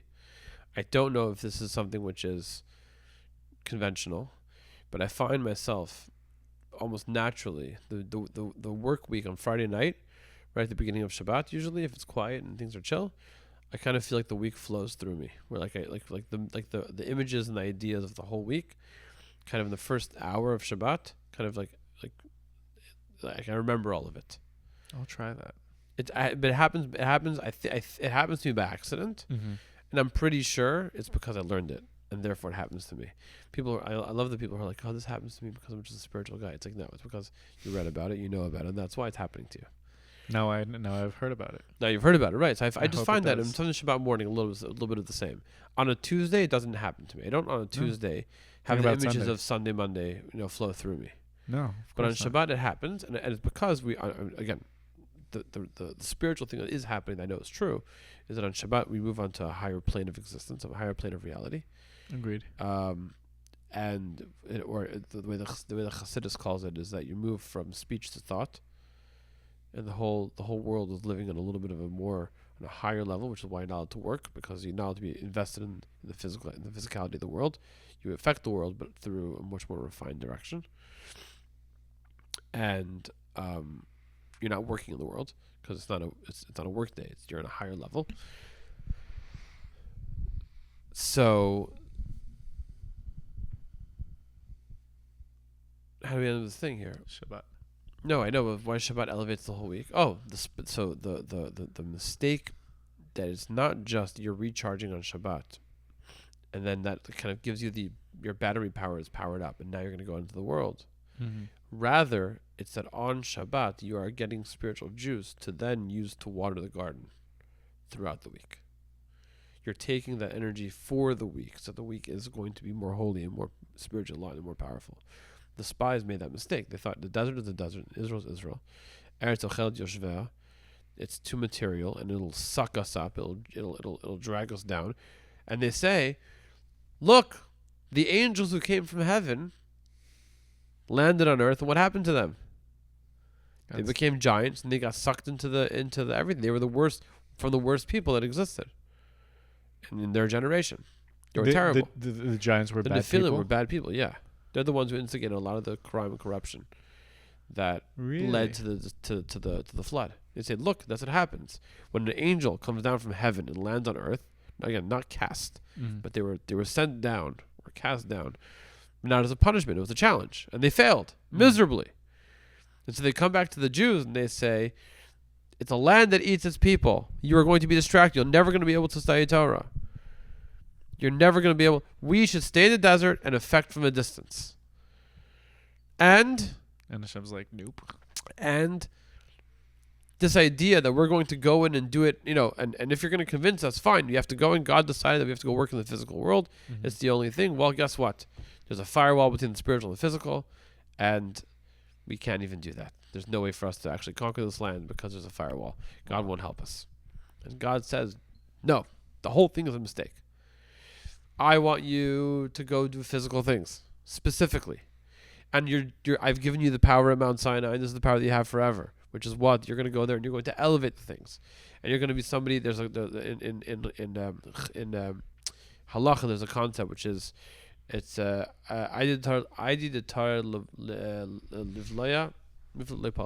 which means that if something is spitting out or expressing or exuding flavor or blood, it will not be simultaneously absorbing.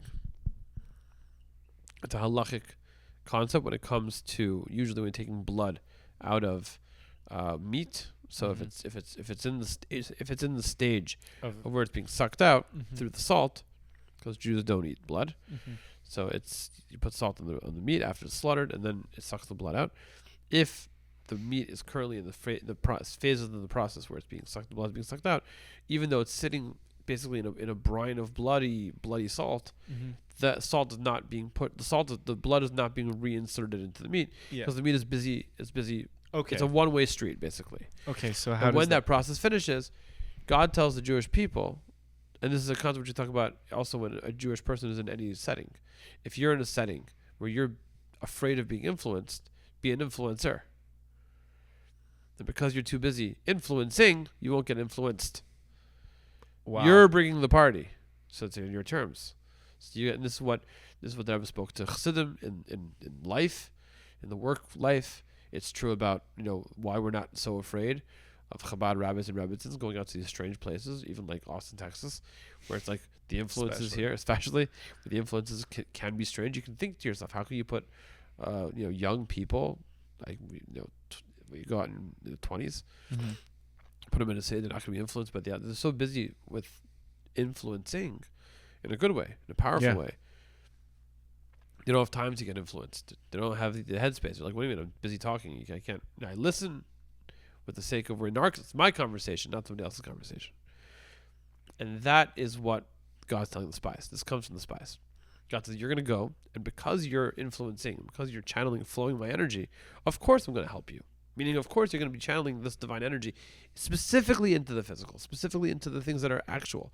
And the mitzvahs are going to be, because we're talking about a physical land, the mitzvahs all have to be physical mitzvahs.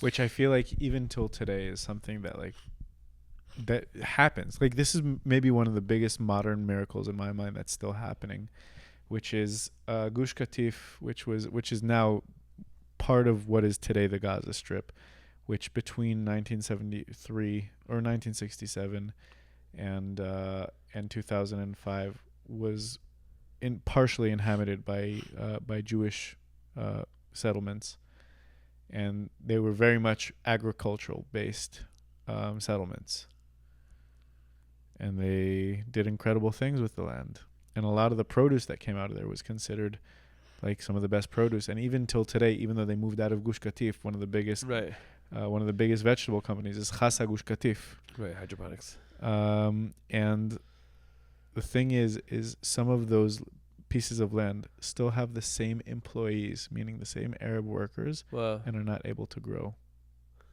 Really? That's wild. With Arab owners. And I think it's just like, it's insane. And this is like the same thing as like we talk about like the swamps that were in Israel or the deserts that were in Israel, and Israel's aggregating, it dried up all the swamps. It's like, and this is a 3,300 year old text, talking about the fact that you are the only people who will be able to grow things. You will have my energy. Right, it'll work. That's a very physical, a very physical manifestation of this exact idea.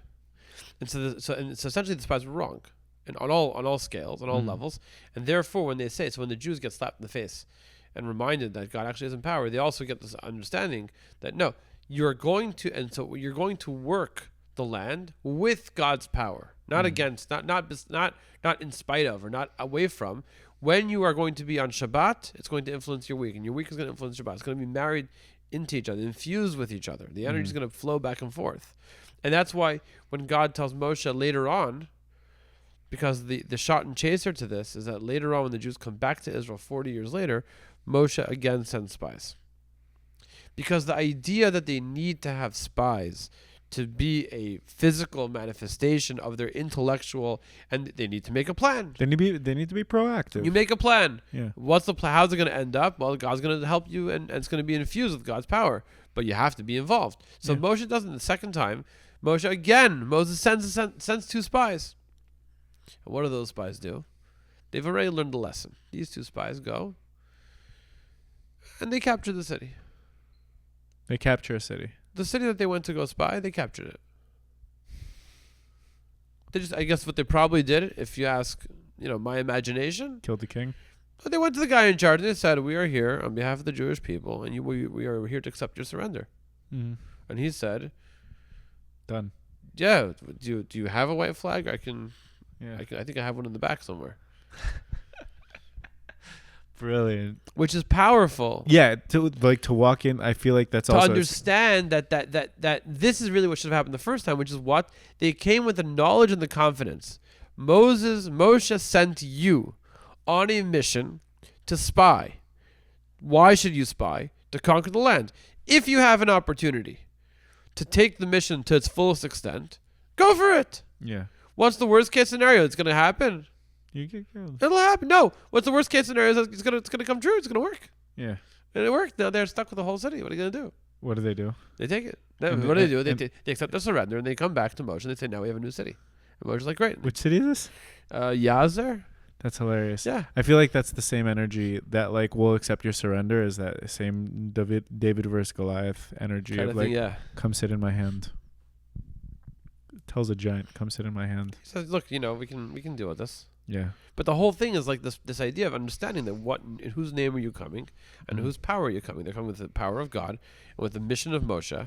Mm-hmm. And Moshe told them what to do and how to do it. And they said, and that just goes to show you, by the way, that the spies who made the mistake and the spies who didn't make the mistake, they walked the same path.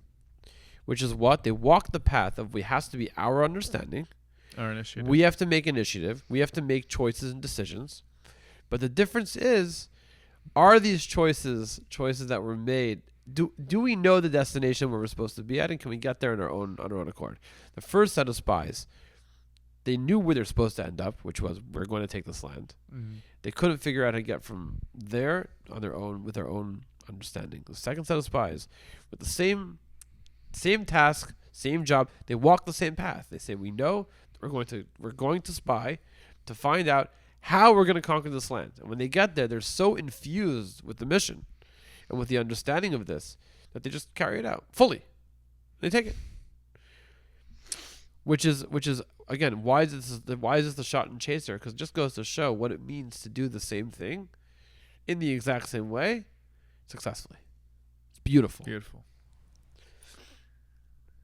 And what the most interesting end result of this is that this is where kind of gets cemented in what the Jewish people had already heard a few times beforehand, and was got cemented in for us reading the Torah, that mitzvot, the commandments of God, have to be physical. They are physical things. They are not in the brain. They're not in the heart. They're real. They're in this world. They're All actions. mitzvahs. All mitzvahs are actions. Why? But like lo tachmod is not a. So it says even the mitzvah of loving God and fearing God is supposed to affect your heart physically. You're supposed to be able to feel heart palpitations towards God in a good way. Wow. And so it has to be a manifestation. And again, you're right. There are shesh midot midiyot, which means these 6 constant mitzvot are belief, faith mitzvot. They do happen in your head. So yeah, there are. But even that, we can have a conversation. But yeah, there are some mitzvot that are not actually. There are certain mitzvot. They can be expressed physically, but they're not physical mitzvot. Yeah, and there's also mitzvot that certain transgressions of God's will, you don't get punished because the transgression doesn't have any physical. There's no physical action to do it, and so therefore, God forbid someone doesn't do it, or someone transgresses the mitzvah. At the end of the day, it's not something that they didn't do anything, and because they didn't do anything, therefore, there's no punishment to be had. At least no physical punishment in this world. Lo tachmod, for example, it says, "Do not covet." It's a mitzvah. There is a way where it's a physical thing. It's if you go and you covet somebody's thing, and then you go force them to sell it to you. So you've actually done a physical action as a manifestation of your jealousy. Okay. Right? If I love your car, and I say, Gilad, that car, Sell it to me. and you're like, no, I love it. And I say, you have to sell it to me. You must sell it to me. And I drive you crazy. And at some point, you're just like, fine, I'll sell it to you. Just drive me bananas. That is lo tachmod. That is do not covet. Okay. It's a physical manifestation of that, I should say. Okay, so that is the long, short version of what was going on with the spies. And what's interesting about this, so the final thought, is I believe I mentioned this in last episode, which is that these 4 episodes, these 3 episodes for sure, of the Torah are cementing the role of a spiritual Moses, a Rebbe's job in relation to the Jewish people. So we had a part of it last time. And here in Sh'lach, you have this idea that the Rebbe is guiding people. The spiritual leader's job is to guide the people to do something. He gives them instruction and direction. And it's out of his hands a little bit. But he gave very clear instructions. And if they were just to adhere to the instructions correctly and clearly, they wouldn't have messed up. And in fact, the people that he blesses one person to stay true to his mission, and that works. Mm-hmm. The second person goes to other spiritual leaders who had passed and seeks their blessing, and that works for him. The other 10 are wandering off. Say that again. Kalev and Yehoshua, each of them get a blessing from Moshe. One gets from Moshe, one gets from the Chevron. He goes to pray, and they're able to stay true to the path. And they just saw the mission clearly. And so you see here that it's a relationship of what a spiritual leader's job in fostering the community's initiative, the community, giving them guidance, telling them what to do. But he didn't intervene. It reminds me, we have a very dear and beloved mutual friend who has a gorgeous garden, a beautiful garden, and 2 gorgeous kids. And in the garden, he has a few cactuses. And one day I was over there, and he asked me to help him water the garden. And his middle son, he actually has 3 kids. His middle son, who is 2 years old, is dragging around a watering pail behind us, barefoot, wobbling around. And he gets really close to one of the cactuses, one of the cacti. And I say to his Abba, my friend, I say, hey, should I grab him? And he says, he'll learn. I thought that was the most beautiful thing in the world. And he said it without the, like, I'm sure that if his son had got hurt, it would have bummed him out. Yeah. But he'd rather his son get hurt once than, than be like, no, and shield him from that over and over again. I feel like that's kind of what you're describing. I loved that moment with him, by the way. I thought that was such a powerful moment. But he said it with with this true calmness. It's like, Hashem, me, him, like, it'll align. It'll work. He'll touch the cactus once. That'll be the last That'll time. be enough, right. And he didn't touch the cactus, but it was like, I love that he said that. That's so cool. Yeah. So that's very much that like, maybe Moshe's like, if they're going to mess up, they're going to mess up. And I'm going to get hurt from that. So be it. And this is part of the mission of, or this is part of the general theme of messing up is part of the, how does someone bring themselves close to God? Sometimes it comes through the repetition of doing something wrong or messing up and then getting slapped in the face. Mm-hmm. And then realizing that I did this wrong, I have to do it better. And if it worked always on the first time, then would we never be? That means the person isn't trying necessarily hard enough, or nothing is working. It's if it's too easy, then either you're super aligned, you're super holy, which is possible. Cool, very cool. It's possible, but it's also maybe because you're not stretching too far. Yeah. One of the things that I think we should bring out from the story as well. I said that was final thought. That was the final thought. This is not a thought. I feel like there's more to the story. Yeah, of course. But there's one, besides for the thought, I want to point out something. One of the things that I want these conversations to include also is very pragmatic or pieces of important information. The idea of a minyan being 10 people comes from this story. Really? It says, God says, how long are you going to be with this bad Eidah, this bad community of people? How many are in the bad community? If it was 12 spies and 2 of them were good, how many are bad? 10. And that's how we know what this is our source. This is our source. That when we say community, what's the quorum? What's the minimum amount of people for a community? It's 10 men. Incredible. Isn't that interesting? Wow. Which is fascinating because really it's a bad community. Yeah. And yet this becomes the source. But it's still community. For every holy experience that we have. Yeah.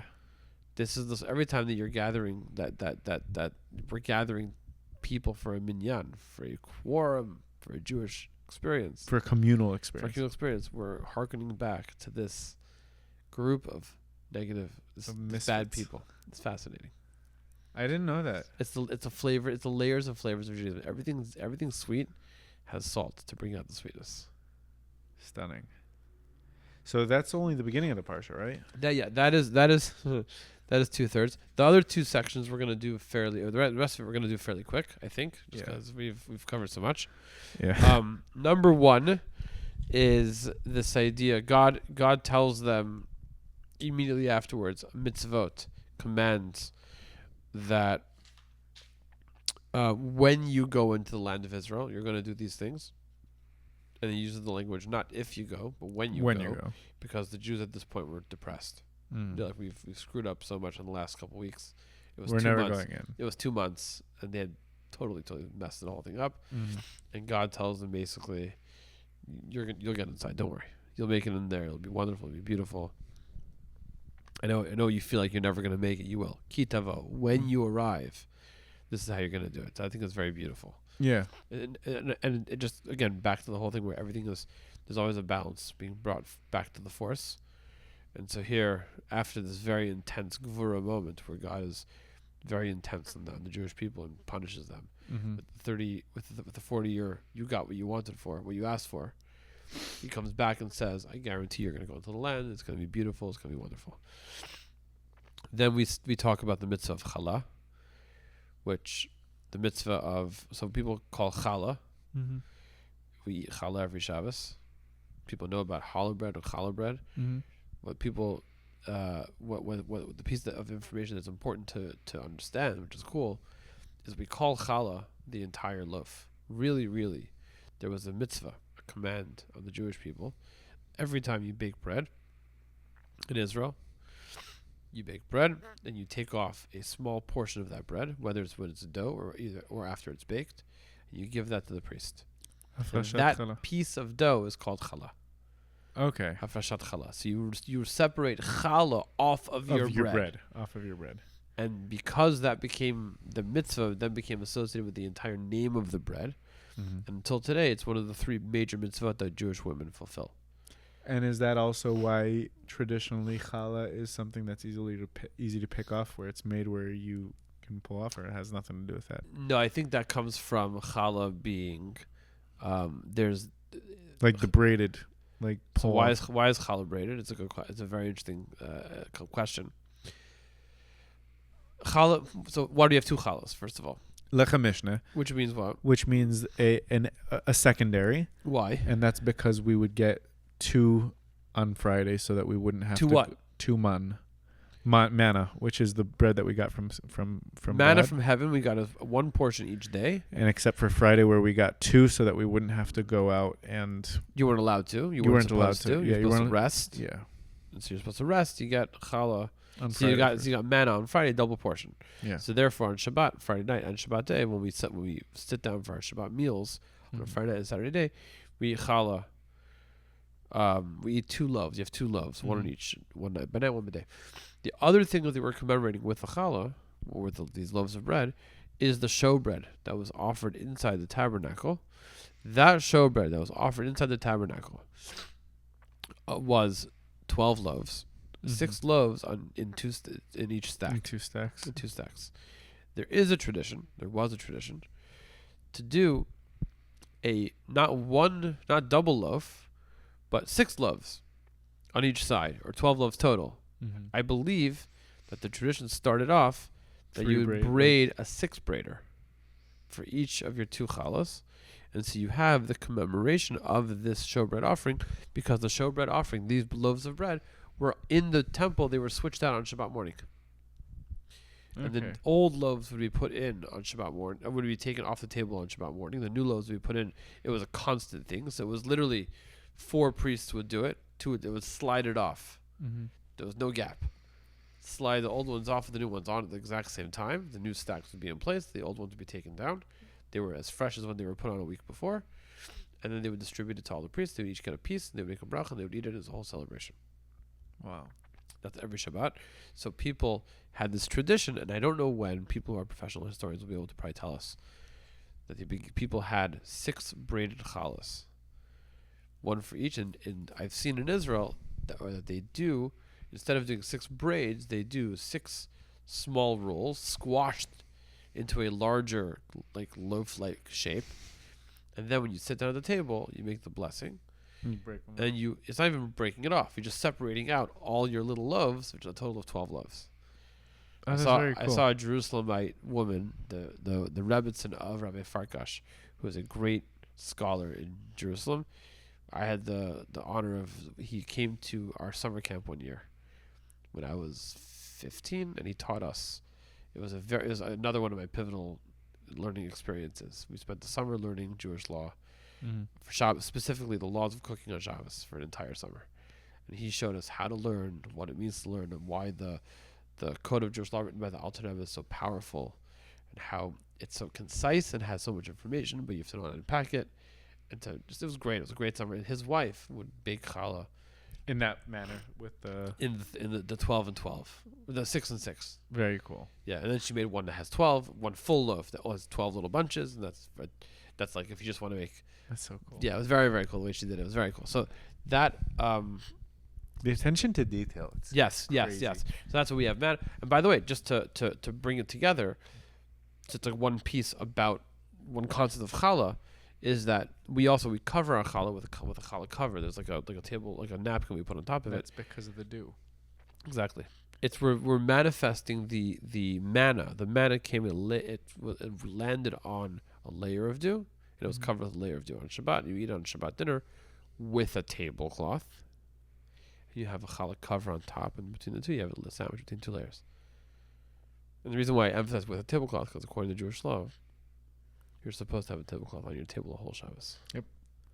So when I say the attention to detail is like, if a Christian were to wander into a church, I'm sure that the priest has a lot of attention to detail. But we're talking about the average practicing Jew. Not when you say practicing, that's a very wide term. I mean, like Any type of practice. I want to include that. Any type of practice. Yeah. Everyone knows that a reform, challah. yeah.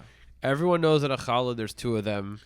Everyone knows that there's a challah cover. Yeah. Everyone. I say everyone. We're Everyone. but almost everyone. Yeah. Yeah, It's everyone. Very. And if you're one of the people listening to this, everyday practices. These Yeah. are. We're talking about something that happens once a week. We're talking about prayers that we say on a daily basis, and it's like we're referencing things that are depicted in a book that was written 3,300 years ago. That is crazy. That is crazy, because I think that something that Judaism stands out with is the fact that the attention to detail happens in the home and not in the place of worship. not the scholars. The place of worship is where those people come together, and the scholars are where you go when you have a question. But the attention to detail is in the home, and It's the built- practice is yeah. in the home. It's built deeply into the ritual. Like you're talking about a wife baking challahs to commemorate the way it would have possibly looked 3,000 years ago. That's insane. Right. That's insane. I think it's powerful, and I want to say two things. First of all, is that it's like almost it's so natural that it's not even a question. These are things that people do naturally. The idea of having a challah cover is a very common, natural thing. And if you're listening to this podcast, you don't do this. You don't. This isn't part of your practices. You never thought of it. Now you know. Now you know. That's kind of the point of this whole conversation. I know we've embedded this like deep into a conversation about Sh'lach and the questions of whether humans are supposed to use their own initiative when they speak, when they in relation to the way that God tells them what to do. Should people be thinking? We haven't unpacked the philosophical questions, but it's deep into this. But if you hear this, you're like, oh, that's how challah is supposed to be done, or that's how we put challah on a table, and you make kiddush, and then you eat the challah. There's two of them; they're covered. Now you know how, and now you know why. So you can go ahead and do it. Okay. So what happens next? The final two stories is the story of the first Shabbos desecration, where a guy gathers sticks. Tzlofchad? Yeah. He gathers sticks on Shabbat. It's the second Shabbat in the desert.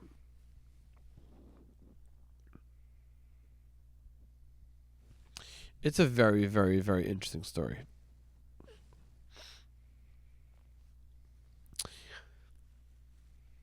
And I'll give the story in short. He gathers sticks in the camp on Shabbat, which is part of the mitzvot that you're not allowed to do.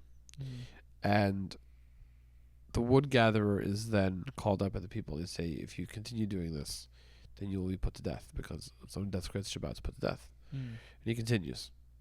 So they arrest him. They bring him to prison, essentially.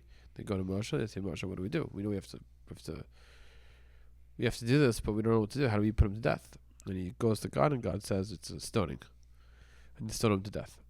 He's one of two people that were executed, three people that were executed, that were named that were executed in the desert. Besides for the people who worship the golden calf, a few of them were executed. And later on, there's a few episodes where people are executed, but this is also not a field this is not a field execution. This is a court execution. Yeah. No, they take him to court, and the court. But this is the equivalent of the chair, right? Yeah, but it is actually a field execution. They execute him in the field. No, physically it's in a field. But like if we look at the Magifa, where Pinchas takes a sword and slaughters a certain amount of men, like there are a bunch of different stories where they're like, where in the name of Hashem, there's a sword taken to people in the Edah or in the community. This is we're gonna talk about it. Death by stoning. Yes. Like this is very rare. So it's beyond the time that we have allotted for ourselves to get into the depth of what he did and why he did it. But suffice it to say that there's a reason why it is placed precisely after the story of the spies. He wanted to prove something. In fact, he Moshe. No, he the guy. Okay. He went ahead and he desecrated Shabbat because he wanted to prove something. But I've heard this. Shall we? I think we should because we're not. Yeah. Okay. We're gonna do one. Yeah. Okay. So what happens? Tosfot says that the wood gatherer does this for the sake of heaven. Why does he do it for the sake of heaven? Because when God tells the people that you're not going to go into the land of Israel, the people thought that that's it. We don't have to do mitzvot. Like, it's not going to happen anyway, so we have nothing to look forward to. Kind of, it's not going to happen, or maybe they thought it only happens when we go into the land of Israel, because the whole thing is that they're going to the land of Israel, we're going to do mitzvot, they're going to be physical, and now we're staying in the desert, so now we don't have to do mitzvot. We have to do meditation, we're going to sit and we're going to do kumbaya, we'll lock arms, lay in the sand, roll around, sleep under the stars, and it'll be good enough, right? No more mitzvot. So he says, no, I'm going to transgress Shabbat and be killed, to prove to the people this is as serious as it can get, life and death. And so he goes, and people do it, and they kill him.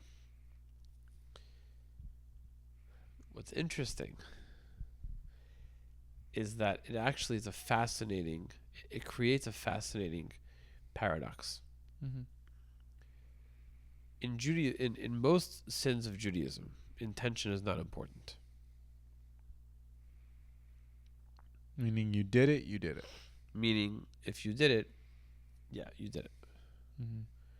And if you didn't do it, you didn't do it. In the case of Shabbat, that's actually not true. Shabbat, you have to do it when you work on Shabbat. It's called, it has to be not just b'mezid, because that's you did it. You did it or you didn't do it on purpose or not on purpose. It's a question of intentionality. But the question of why you did it. Or did you do it for this reason or for a different reason? On Shabbat, it actually comes into play. If you do an act of work, but not for the act of work itself, biblically, it's not forbidden. Meaning the rabbis in many cases forbade that as offense, so that way you shouldn't get into the habit of doing something. Can you give me an example? Meaning, I'm trying to see if I'll give you an example. Get this. When it comes to Shabbat, the law is that if you're doing a malacha she'eino tzricha ligufo, you're doing something not that you want the actual thing, but you need. I think an example. I hope I don't get shot for this. I'm pretty sure we're stoned. Yeah, we're stoned. Let's say, for example, that you need dirt. I need dirt. You need dirt. Okay. Right. You need dirt because you want, I don't know, you want it to flavor your cholent. No. You want dirt because you want to use it as a doorstop or something. Okay. Right. So you're gonna dig some dirt out of the ground so you can then have it as your door to pile it up, and it'll be It'll stop the door from It'll creaking. stop the door from opening or something or creaking. You want to put it under your table. Your table's straight, right? Okay. So you dig a hole. You're not allowed on Shabbos To dig. to plow. Mm-hmm. You're not allowed to prepare the ground for planting. You can't dig a hole in the ground. But if it's to keep your Shabbat table up. No, that loophole doesn't exist. Okay. No. But what you're doing is you're not digging the ground because you want the hole to exist in the ground. Why are you doing it? You're doing it so that what you're doing is you're removing dirt because you want the dirt. Mm-hmm. It's not for the You ground. don't want it's a for the hole. dirt. I see what you mean. You want dirt. Mm-hmm. That's different. Another example of this would be the example given in Jewish in halacha sometimes is putting out a candle. So putting out a candle is the real malacha, the real work is a creative act. You're putting out the candle because you want the charcoal that's going to be created from the thing you just burnt. Mm-hmm. Right? When you light charcoal, you let it sit for a while and you put it out. So you're putting it out to create charcoal. You're putting it out for a purpose. Putting out the candle so that you should be able to sleep. You're not trying to put out the candle. You say, I need dark. Mm-hmm. Either the thing can burn out. It's not out of wanting to create. It's out of. It's not that I want anything from this candle. I just don't want it to exist. Yeah. I'm equally happy if I can put somehow manifest a teeny wall that completely blocks it from all sides. It could burn for 16 days after this. I couldn't care less. Mm-hmm. Right? So it means you don't want this. If saying that you want the malacha itself, saying the action that you want this thing, is that you want the thing to happen. Right? Mm-hmm. If you write on a piece of paper, you want the letters to be formed. Mm-hmm. You want what the act does. When you cook a pot of soup, you want the soup that will be cooked through your act of cooking. Mm-hmm. That is the result of what you want. Mm-hmm. Versus putting out a fire because you don't want the light. You want the candle to not be bright. Yeah. Has nothing to do with charcoal. I see what you mean. It has nothing to do with putting it out. So in this case, the Maharsha points out the Maharsha is Rabbi Shlomo is Ben Adaret, maybe not Rashba. Maharsha. I forget what it stands for. Moreno of Shmuel something. And the Maharsha is a commentary on the Talmud. He comments on Tosfot a lot. Tosfot is the one who points out that the reason why this guy was here is because he wanted to the reason why the stick situation is brought here at the end of this Torah portion is because it wants to emphasize that mitzvot are physical. The Maharsha points out that we now enter a very strange paradox. It's the exact it's the perfect paradox. What's the perfect paradox? Because the perfect paradox is that if Shabbat is one of the only laws that it does matter what your kavanah is, then he shouldn't be executed. But if he doesn't get executed, then it doesn't work. He hasn't proven anything to anyone. So now suddenly he actually didn't sin. Now, the question is this. If he didn't sin, because the whole point was that he wanted to prove to them that the mitzvahs are physical. So basically he was a smart fellow. Mm. He wanted to prove them something, but he was a righteous person. He didn't want to actually transgress the Shabbat. So he didn't go ahead and do a different sin where the action would actually be a sin. He chose specifically the type of sin where to the people and to the court it's a sin, but for him and for God it's not. Perfect. Meaning he goes up knowing that he gets killed knowing that he actually never did anything wrong in the first place. Because again, he didn't gather the sticks. We didn't because he wanted to. Because he didn't gather the sticks. He wanted to have a bundle of sticks he then used for whatever reason. For a bonfire. Correct. Yeah. He gathered the sticks for a totally different reason. It's exactly the same thing as putting out the candles, so there shouldn't be any light. Yeah. He gathered the sticks to prove a point. Yep. So incidentally, it had to be sticks, but that wasn't the point in the first place. Now, what's interesting is this emphasizes the most important this theme that is the entire theme, essentially the entire Torah portion. This idea that the most important thing is physical reality. And even though we're able to discern and to perceive, if we had a conversation with him and told him and figured out that this was his thought process and whatever, even then, the reality is he transgressed the Shabbat.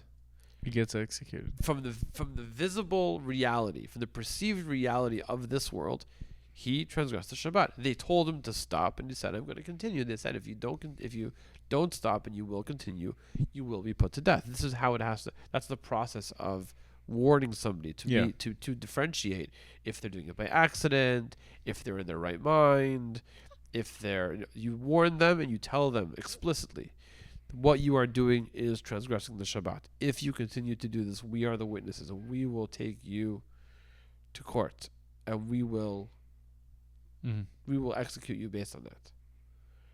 That's the full kind of speech that they give the guy. And then immediately after he says, "I don't care," and he goes ahead and does it. Immediately afterwards, he didn't have a time to get distracted by his phone, or think about he's very determined to. He's determined to transgress.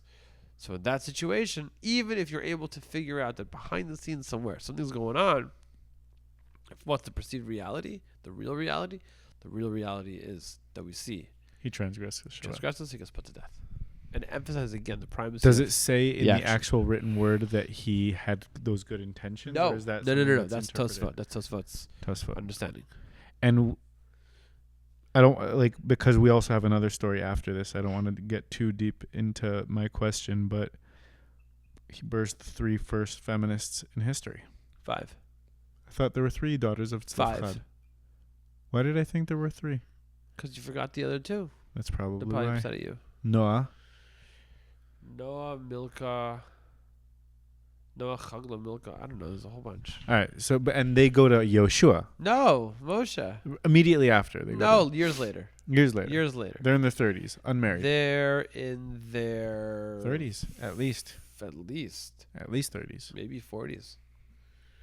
Not married. They're coming to Moshe at the end of as they begin splitting up the land of Israel. They come to Moshe and say, we deserve our father's peace. Mm-hmm. And the reason we deserve our father's peace is he didn't die in the desert like all the other idiots who didn't believe in God. Yeah. He had his own sin, which again comes back to here to say, he had his own sin, and he also wasn't a bad guy. Yeah. He was doing it for really. There was a meditation. He had a meditation. There's a purpose to why he did what he did. What tribe is he from? Menashe, I want to say. Mm-hmm. Let me see if I can. Here we are. Menashe, yeah. The names: Noah, Machla, Tirza, Chagla, Milka, and Noah. Beautiful. And they married their cousins. They all had kids. So what a blessing. They had to marry someone in the family because they did the part of the deal for them, for that generation, was they are going to inherit, but they should marry back into the family so the tribe doesn't lose. Okay. Stays in the tribe, because the tribe goes after the father. Jewish identity goes after the mother. Mm-hmm. Tribe goes after the father. Why? That's a Kabbalistic reason. Not today. Okay. Not today. Now, the last piece of the Torah portion is, of course, the mitzvah of tzitzis, which is that on a 4-cornered garment, men wear tzitzit. It's again a physical manifestation of a connection to God. And the idea is that you see these tassels, these strings, it reminds you of the mitzvot, the commands that God gave us, which is one of the reasons why we have a very special way of tying it. There's 5 knots, 8 strings, which is a total of 13. The word tzitzis is a numerical value, the gematria of 600. 600 plus 13 is 613. How many commandments did God give us? Mitzvot? 613. So it reminds us of the 613. So there are a bunch of different ways to tie. I used to tie tzitzit for a company. Okay. I did tchelet. Okay. Which I know so you have to talk about tchelet. What is tchelet? Tchelet, well, it's perceived today, like when you ask an average Israeli what the color tchelet is, it's a very specific shade of blue. There are all sorts of theories as to where it comes from. Some thought it came from the chilazon. Some thought that it came from like different dyes. No, it came from the chilazon, not from the dice. So yeah, so that's what I thought also. What I think also it comes from the chilazon. There's a company in Israel called Chevrat Atchelet which produces it from the chilazon, which are still harvested off the coast. It's a very complicated question. I know. Yeah. So I used to tie for Tchelet. I used to tie Rambam, which is cool. The 13 3 strand wrap. Right. Yeah, 3. My dad adopted that because it's the most durable. It never comes undone. It can't come undone, actually. That's cool. So my dad saw that. He was like, I'll do that one. That's so cool. And yeah, I tied. My dad still wears a talit that I tied for him. That's so cool. Mm-hmm. So let's clarify what exactly this is and what tchelet is. We'll talk about tchelet. Mm-hmm. So first of all, we have a interesting throwback to the language of the spies. It says you will see the tzitzit, which is the word that we have for these fringes. Mm-hmm. You will see the tzitzit, and you will remember the commandments of God, and you will do them, and you won't stray. What's the word? Taturu. Which is? You won't go on tour, like you won't. What did God tell the spies? Taturu. Huh? What did Moshe tell the spies? Latur. Yeah. To tour. That's a tour, but now he's a tour. To spy. Yeah. You will not go after the spies in your heart and in your mind. Your eyes. Your heart. Which, by the way, the two things that the tzitzis are supposed to protect you from is your eyes. Is idolatry and immorality. Immorality to your eyes. Immoral behavior. It's beautiful.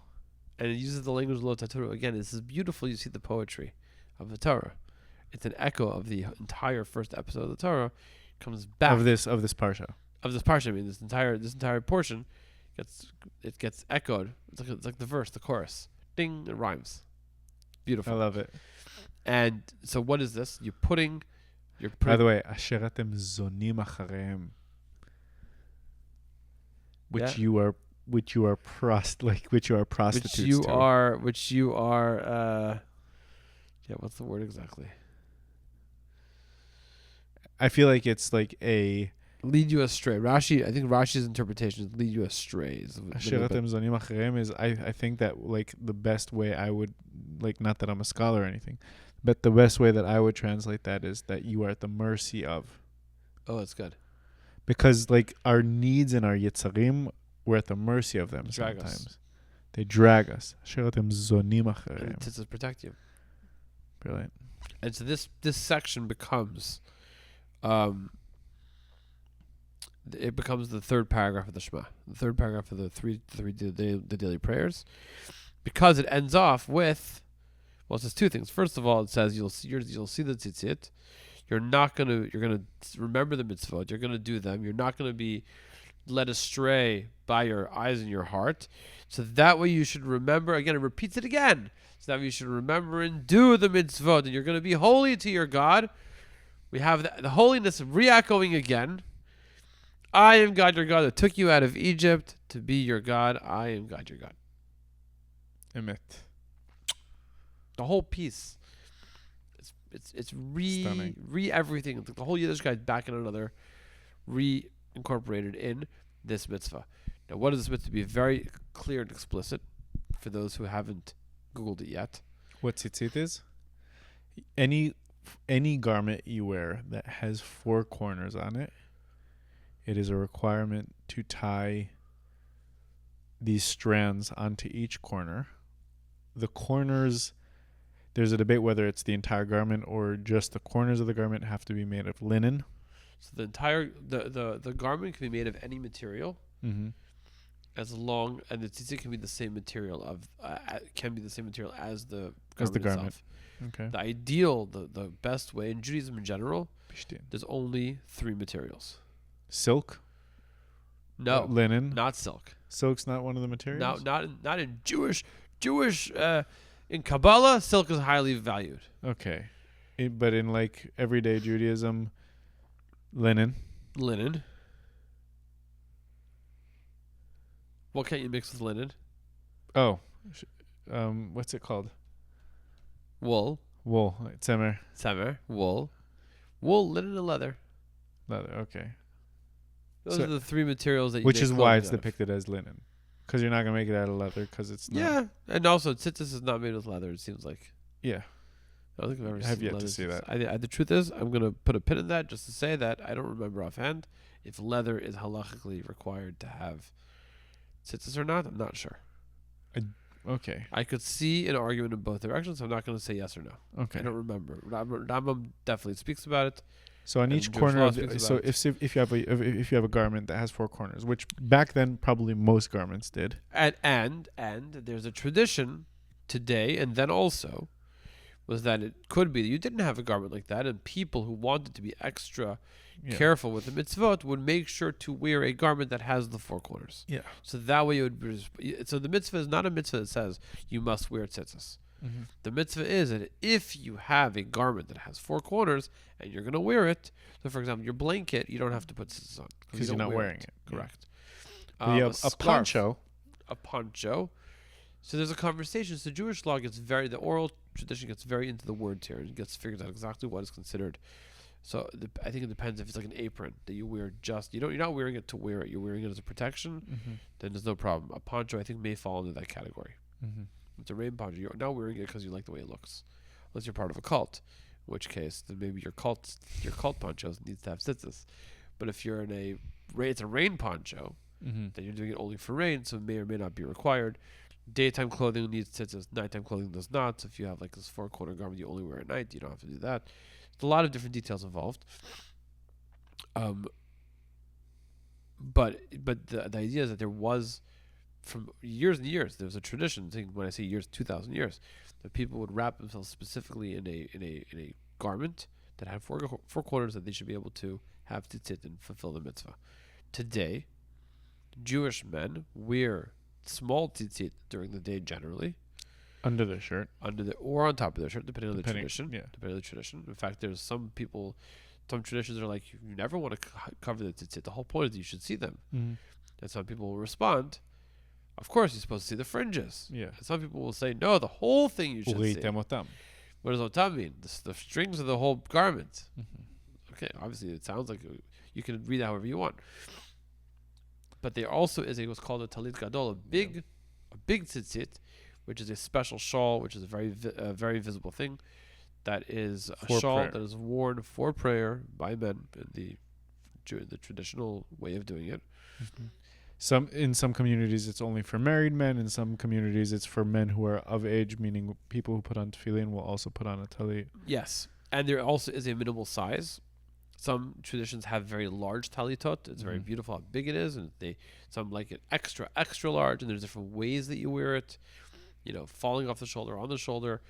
But there's a minimal size for it. The talitot that are shaped like scarf shape they're not big enough halachically for tzitzis. So if you have seen that and you want to get yourself a talis, you want to get a talis is the Ashkenazi way of saying a talit or a talis. That is the garment, the large version of tzitzit. So then you would want to get something that has, basically it's enough to cover the front and back of your body when you wrap yourself in it. There's a little bit, minimal. So it's minimal size.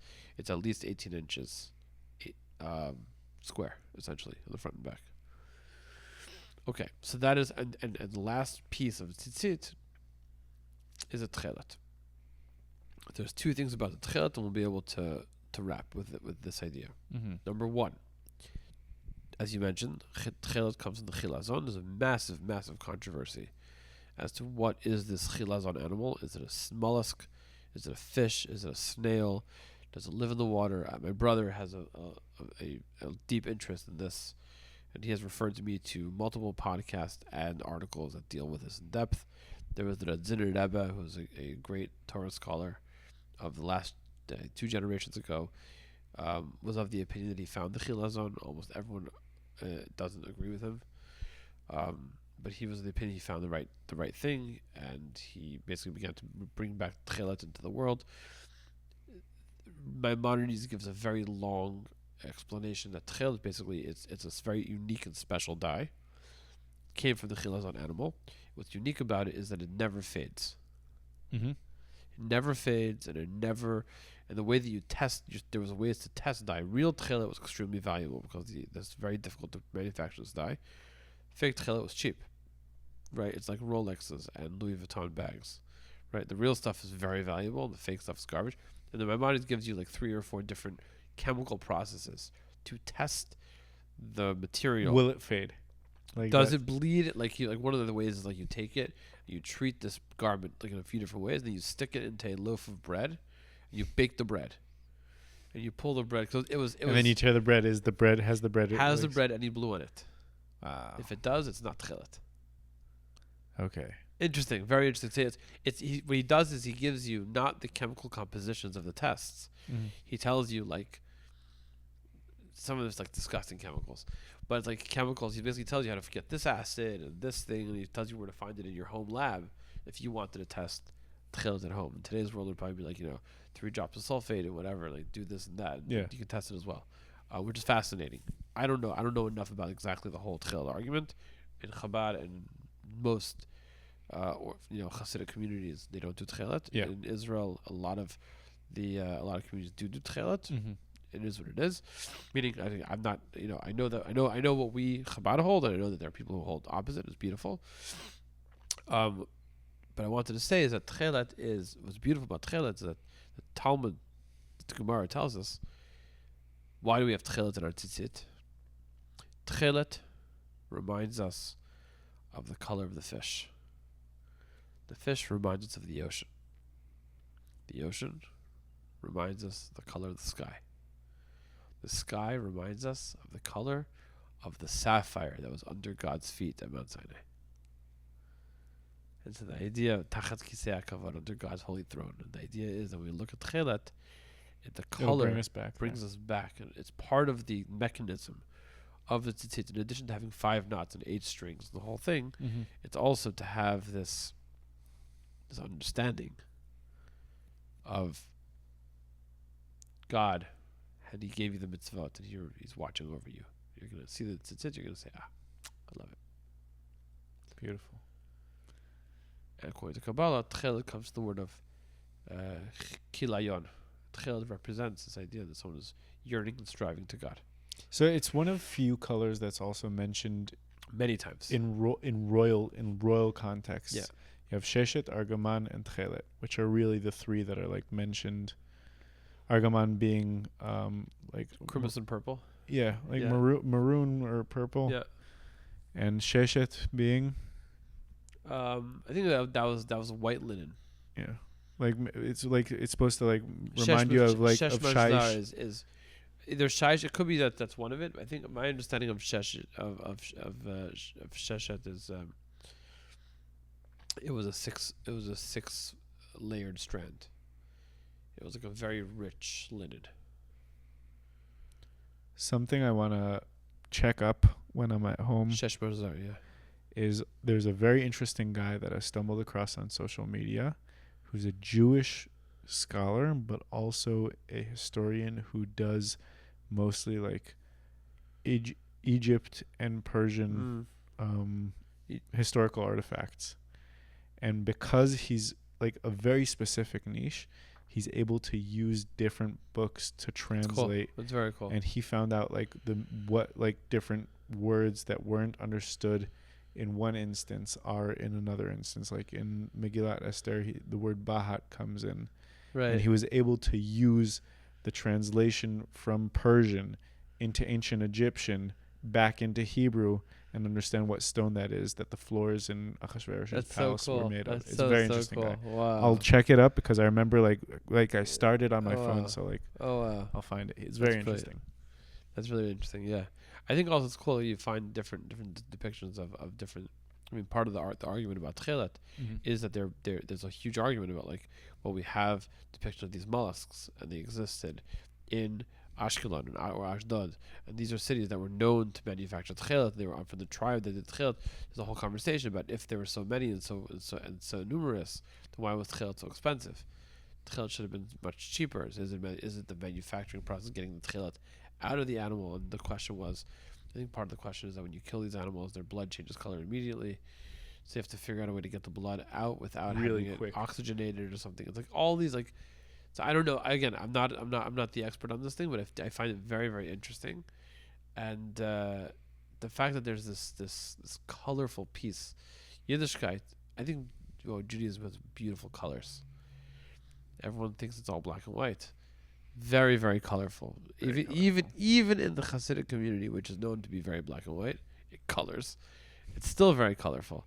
But if you go off into, you have these, I think the Grazini Jews, they're dressed in crazy colorful stuff. But here you have something which was a major part of Jewish, daily Jewish dress. It was this blue. Either it was a bright blue, or a sky blue, or maybe it was a deep oceanic blue. So that's the thing is like people would associate in modern Hebrew would associate tchelet with the color of the sea. The color of is that a light blue or a dark blue? Tchelet hayam. What color is that though? I don't know. Right. So I've read about this. And it was fascinating because on the one hand you look at it, you say, oh wow, tchelet. Naturally, tchelet is like sky blue. Mm. Sky blue. We know what sky blue is. It's this light. It's like this, the purity of the sky. Maimonides says, Rambam says, it's like imagine the purity of the sky in the middle of the noon day. It's like that. Like in Austin, it's not the one that's near the horizon. Yeah. It's not the one at the very top. It's somewhere in the middle, like at the 45-degree angle on a sunny, cloudless day. There's like a blue. Yeah. That exists, but I don't know if that is the blue.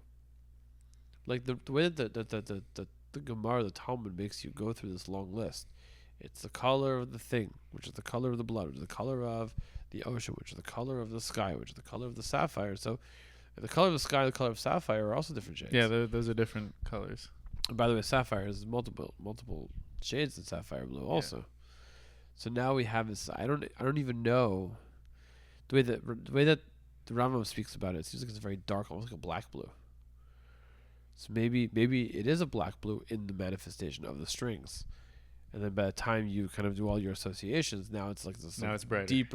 deeper, brighter blue, like a deeper. I don't know. Again, this is just me pontificating here, but beautiful. It's fascinating. Was that Sh'lach? That was the shortest version of Sh'lach I could possibly pull off, and I think we did a great job. Congratulations to us. Wonderful. If you made it this far. Congratulations to all of you, to all of us. To all of us. Sh'lach, thank you guys so much.